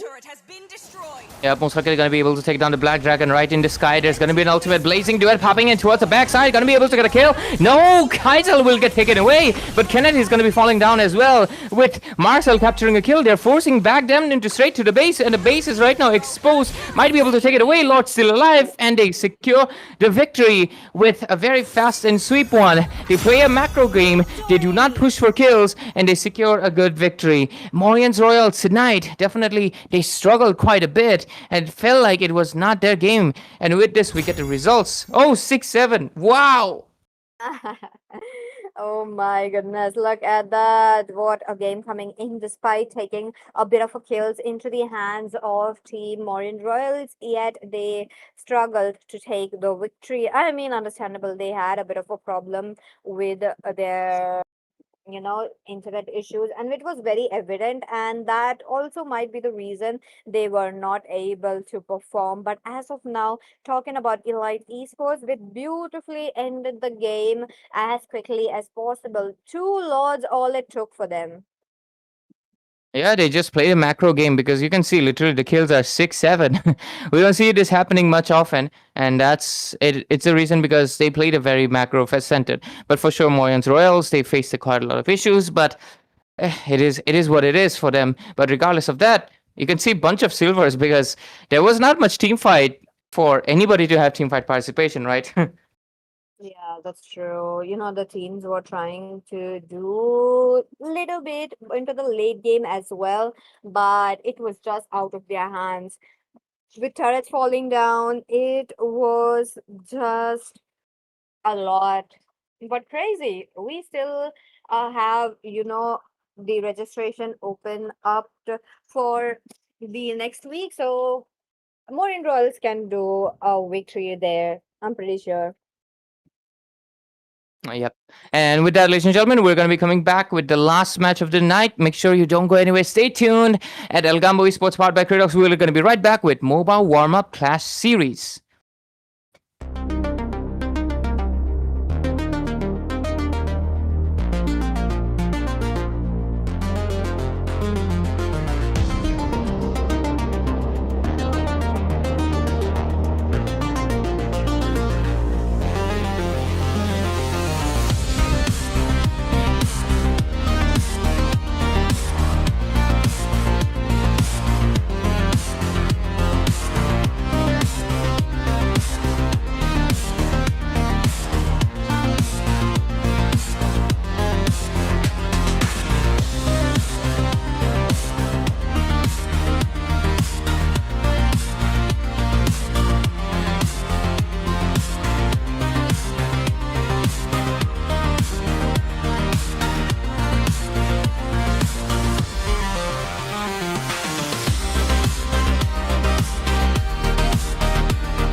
Welcome back, ladies and gentlemen. This is the MOBA Warmup class series, and back again with another series. This is going to be the last day, last series of the day, and we are back again this time around. It's going to be not Ray, but Asuya with me. Hello, Asuya. How are you doing?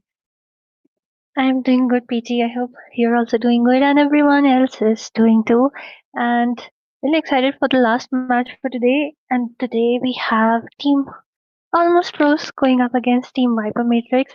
Really surprising because, I yesterday I casted my match, which was for Team Viper Matrix in some other tournament, and day before yesterday it was Team Almost Pros. So yeah, I would say Team Pros do play really well, but the only issue with them is like they start throwing, even though they have the complete domination of the map. Then somehow something happens, like one person goes in and throws, and that just continues on. So maybe I hope they don't do it again. But the ban phase is though the ban heroes, the same heroes as always. Although Karita making her way into the ban list, maybe someone from Team Viper Matrix really loves playing the Karita. Possibly. That is there right there.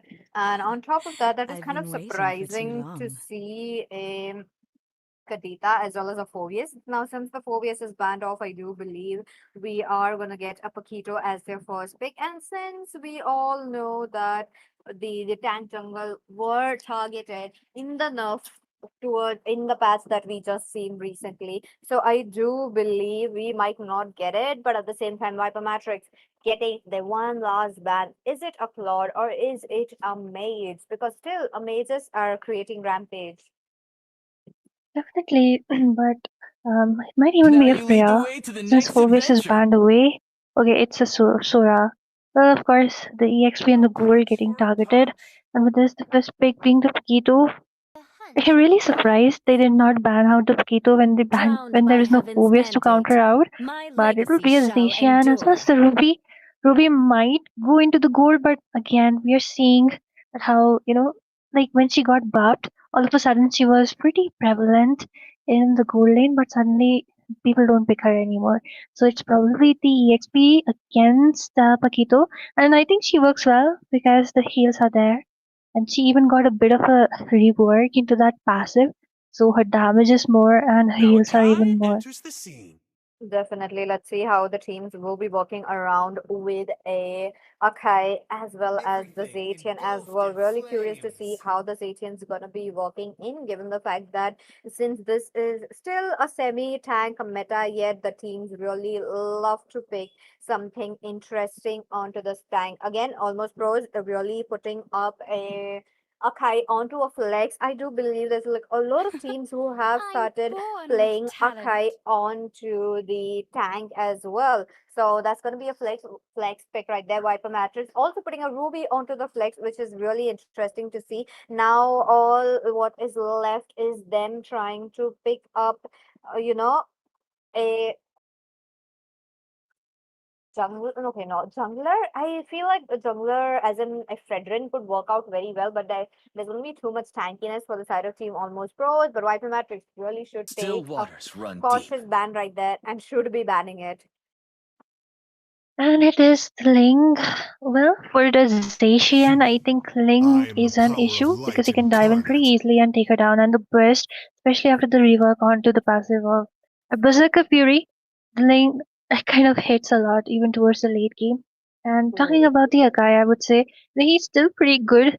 Not in the jungle, but as a tank, he already had a lot of damage. And now that burst damage is increased already, so I would say he would be kind of bullying the mate. So as the marksman, if he decides to just go and gank or poke a little, and Raja being banned away, well, of course, makes sense. But I haven't seen any gold lane bans coming up. Lord is open. Moscow is also open, but Team Weapon Matrix going in for those jungle bans. So I'm really curious, is that Goonie onto the jungle? But then you think Goonie jungle is a good option here because a guy with the ult can literally disrupt her. Definitely will be having a good disruptor right there. But at the same time, there you go, Viper Matrix trying to go in for a Suyu, understandable, such a amazing hero onto the jungle. But my only problem now would be why not go for something tankiness? You could really put up a Akai for the flex, trying to go for the tank, but no, it's not going to be a flex. That's going to be a jungle pick right there. That is definitely interesting to see, but at the same time, Kalea jumps in as the tank. Along with the Kalea, that's also another interesting hero that we have not seen in such a long time, Asiya, and that is going to be an Hanabi. Hanabi against Ruby or Viper Matrix, will they be going in for a proper pure marksman? Really surprised to see Hanabi against Tsuyo because, right now there is a Guinevere, okay, a Nathan. So in the EXP we have the Ruby, of course, and the roamer is the Guinevere. Well, it makes sense because she can definitely give a lot of control with the second skills, but then there's the Valir with the Purify. Hanabi literally has built-in Purify with the shield, so it won't work on her either. I think only possible I would say the person she can give the CC would be the Paquito. So because rest of them, of course, Kalia, you wouldn't want to jump on her, and all the other three are kind of they have a free purify. But then again, Hanabi might be suffering a lot because there's a Nathan as well as Suyu who can literally jump on her, and she doesn't really have any blinks. Let's see though into the land of dawn. Here we go, ladies and gentlemen. We are in today trying to see almost pros versus Viper Matrix. What are they going to show us with that into the land of dawn? Now, Asuya, both the teams do have stronger drops. One side we are definitely seeing something interesting as well. So, who do you think does have the upper hand in the early game as of now? I mean, what do you expect against the Nathan Hanabi? Right from level 1, when there are the minions available, it's easy for Hanabi to poke any marksman in the early. She can just use the passive where it just bounces, but somehow she was way too overcommitting. What can I even say? Even the beginning for the gold lane isn't great for them. I don't know how the late is going. Because right now, if you do see Nathan scales a lot, but meanwhile, look at the Paquito moves away with the flicker, barely surviving. So, if both of them do have the late game when it comes to Nathan as well as Hanabi. But then again, the early is really strong from the side of Team Viper Matrix. 4 heroes which will literally dominate in the early. Let's say if they are able to get that early domination or not. As of now, Viper Matrix gets a kill. That too onto a Nathan who is getting the snowball. That is going to be really brilliant if he's able to scale up like that. I do believe he might be going in maybe for the items very quickly, but Aries, his buffs are getting stolen off. That's going to be really expensive. On top of that, the gang's going to be more common since Suyu is not a level 4 yet. Yeah, but the Hanabi, I think she's facing some issues because all I see her is going up down near that bottom jungle. Team Viper Matrix just using all of the time, all of the resources just to farm up as soon as possible. There's 3 of Zetian still level 3, meanwhile Valley, he's level 4, he can purify just like that. Pushes them away while the fight with the turtle already there. Look at the damage coming in from the Zetian, and of course it will be the Suyo with the perfect control. The alert from the Zetian kind of wasted. No one actually got stunned, and we see one more stun onto the Ruby. Gets literally burst down by the Kalia at this point. A guy needs to go back. Look at the damage coming in from the Nathan, already rotating all the way from the bot to the mid, and we can already see the gold lane gap coming up, BT. Definitely, the gold game gap is going to be really interesting to see, given the fact that Nathan is just pre-farming mid lane, top lane, and even if you go for a gank onto him, look at that, this is going on. Like, you didn't even finish speaking and we already have another kill. The Kalia gets taken down. I think the Viper Matrix is doing a good job. Steadily, the kill count into the hand. The gold also a bit more, but once again, guy just kind of wasting that ultimate. There's literally no one who can follow him up. Maybe just used up as a defensive maneuver. Kind of a waste of an ult though. Definitely a waste, given the fact that your teammates are not behind you and you being on to an Akai that is really needed. Let's see if team almost pros can really,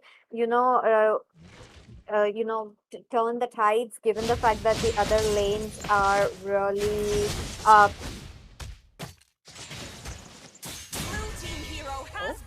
oh no.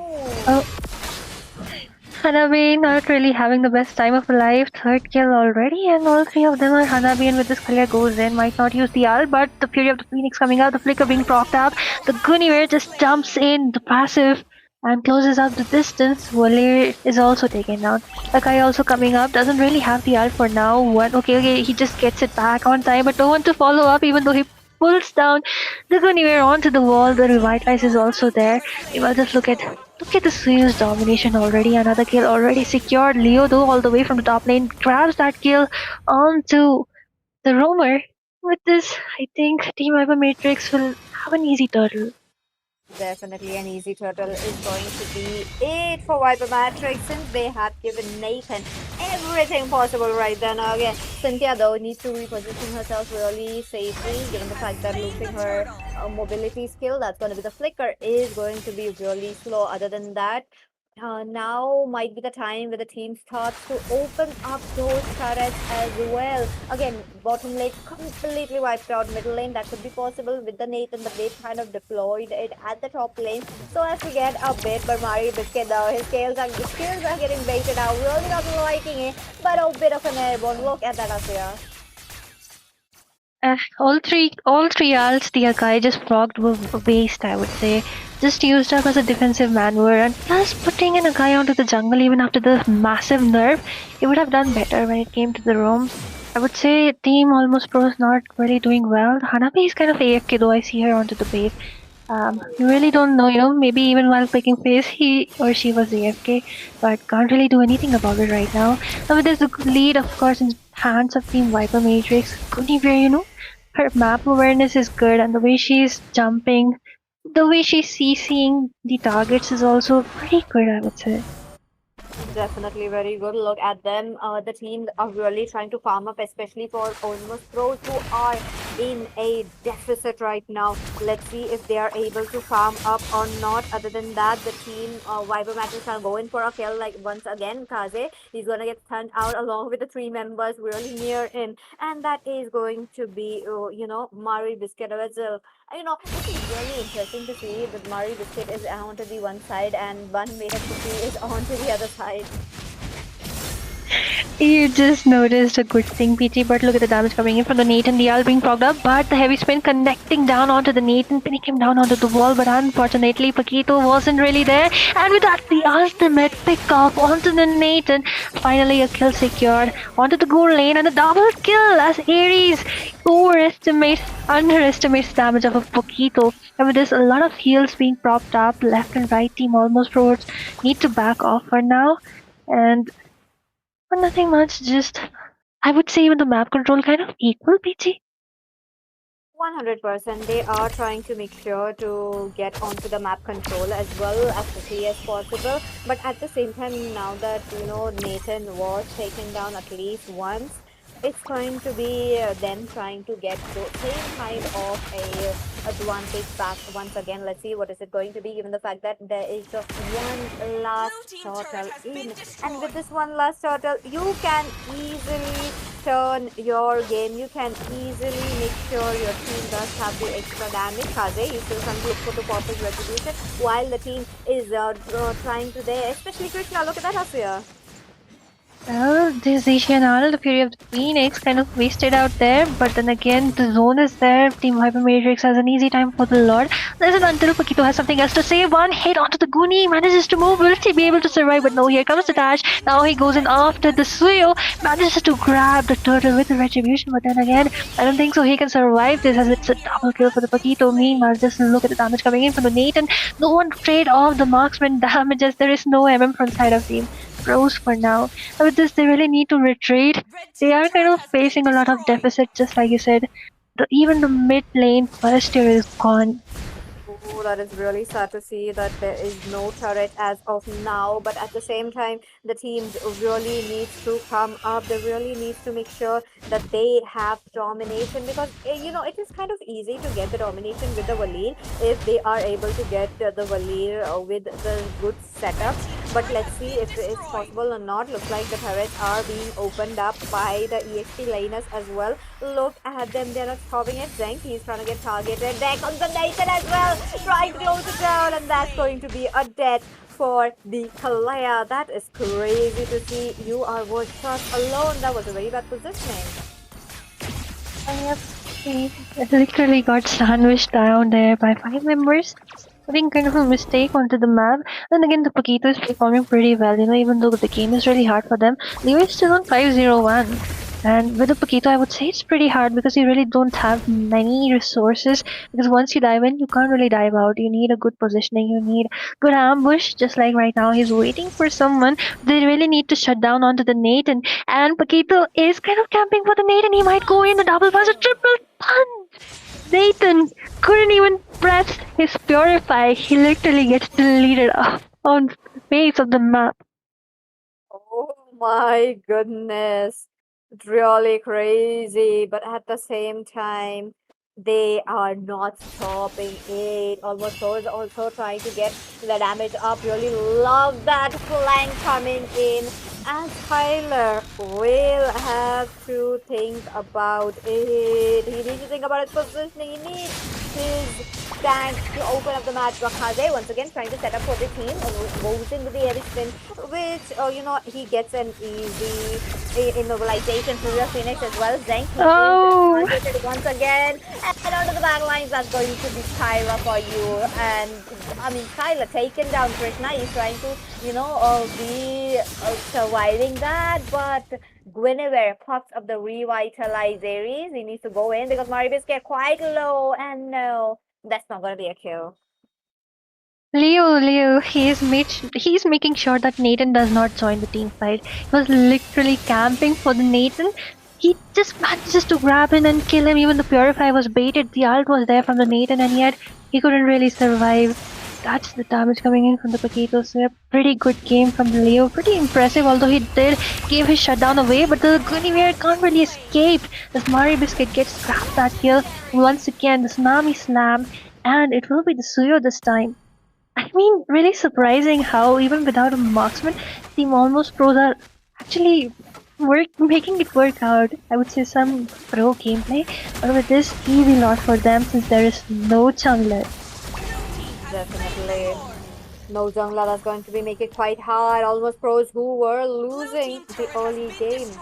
They were not able to get it, while Razor, who was almost AFK right there, I'm pretty sure he is also trying to make his way back onto the gold as well. He is trying his best, and now that a bit of lanes are being open, that is definitely gonna be a little bit easy, but okay. He goes in for Aries. This is the reason why you don't keep up a Paquito open. That is too much damage. Definitely, I mean the way he's playing like an assassin, really impressed by Leo right now. And the Lord is also marching up. It will be an easy defend for the side of Team Viper Matrix though, because they have a marksman. And plus it is a Nathan, his melt is kind of amazing. And it's only mid-game right now, only 12 minutes into the game. With that, we might see some Tsunami Slam. No, just some knockups coming up because there's not really anyone to follow. But Guinevere with the spatial migration tries to take down the Paquito, manages to grab that shield just to survive in a silver of an HP. The flicker though forced away from him. At this point, Leo, I don't think so those bushes will work anymore because he has already used those bushes like kind of 4 times now. Yeah, I mean, the trick only lasts for 1 or 2 times, but this time around, the team is pushing it in with a lot. That's going to be a bit of an, damage onto the Kaze, but Viper Matrix having the defensive side onto their hands. Oh, there goes a Tsunami Slam onto the Ruby, trying to get out of the way. The bit of a revitalize is also helping in. That's going to be Guinevere who does get caught off. My bad, but wait a minute. Kaze jumps in. The knockups as well as the retribution. No, Leo, he wants to go in. Gets a kill right there, but Aries on the front lane will be targeted as well. Now, let's not underestimate Leo as well, who just gave up his whole life right there. I mean, driving onto the turret, that's what you get. But as on top of the Viper Matrix do have continuous crowd control, which he really fell a victim to. And now minions are going to be annoying. Definitely, and I would say that was a pretty good timing coming in from Cynthia with that Azatian ult onto the Fury of the Phoenix, because that kind of trapped Leo. He was going in, dishing a lot of damage, but then he couldn't move out, even though his flicker was kind of forced. But the tsunami, okay, it won't come in up so soon, because the priority targets at the end of the day is the marksman, the Nathan, as well as the Zetian. It's kind of hard to catch the Zetian because the passive is still there. The Robe of the Phoenix can literally cancel out that ult. So yep, I think even if you grab onto the Ruby at this point, the spell ramp is way too much. She is healing way too much. Let's just see what Team Almost Pros go for. It's like basically they're trying to take down the Guinevere first, because that way she won't be able to zone and there won't be this constant threat where she can literally, crowd control someone and delete them from the face of the map, especially the Paquito, because the lack of the marksman, Paquito is the only burst they have for now, and Valir is just kind of, slow death, the torture kind of death where he shreds a bit by bit. But he really needs to be careful because the Ruby is marking him down with the ult with I am offended and those flicker combos, forcing his purify, forcing his ult before time. True. Let's see if the teams are really plotting it in. There's a bit of a damage coming in. And now Fury Phoenix really sells Mari Biscuit. He's trying to deal a bit of a damage, but now Leo takes on Skyla. Gets a triple kill. Looking for more. Will he be able to do it? There's a bit of a stun onto Haley. Looking quite low. A maniac jump for him. Leo taking too much damage, and Cynthia gets a shutdown onto him. He doesn't want to give that out. Savage, almost close. So I feel like Kaze should have jumped in, but crazy enough, Cynthia is all alone right now against the minions. Will she be able to clear it? She does have the wishing lantern, which is a great thing. But no, the minions are going to be really dominant right there. Tsunami slam for her. She doesn't have anything. Will be falling down. Krishna on at the right time. Really surprising how even without their marksman, Team Almost Pros is doing 4v5 and still making it work somehow. That just shows how broken the Paquito is. The burst is no less than a marksman. I would say even, that ult, the Fury of the Phoenix, was kind of not timed well, because they could have a bit more early, maybe could have saved the first casualty from their side, but this time it is the entire team already back and one inhibitor gone. The team Viper Matrix will be kind of facing that issue where they really need to constantly be on guard from one side, because the minions are kind of empty. It's already 16 minutes onto the map, and with this Lord will be, but look at the flawless control coming in from the Fury of the Phoenix, but I think it's kind of a waste once again, because you should use that ult in between, and with this spatial migration onto the Akai, not much of a damage, but look at the poke, slow torture, the death coming in from the Valet, as one casualty down, Paquito behind the lead, is trying to take someone down, and the Revitalize will not save the Guinevere from the burst which will be coming up. The Ruby trying to just suspend a bit, but the double kill as two members fall once again. Cynthia all alone. The damage coming in from Flask is way too much, but here is the shield, and with this once again, be mighty. Look at the damage, the burst which is coming in from the Akai. And with this one member remaining, that too a Zetian, she really can't defend the base as the Nexus gets locked down, and the victory goes to Team Almost Pros.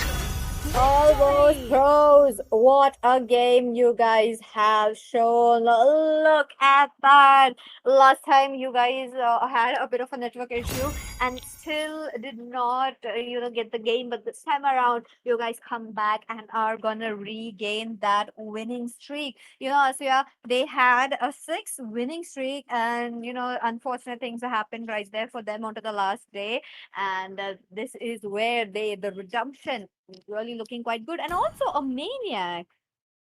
Yep. It was an unofficial savage. It's really sad the Akai didn't jump in first. Yeah, I mean, he could have, but it's okay. It's okay. We would consider that as a savage, but crazy enough. Congratulations to the Almost Pros. I hope you guys will have an easier time in the tournaments as well. But as for the other side as well, they have played it out very, very well, but unfortunately not their day today.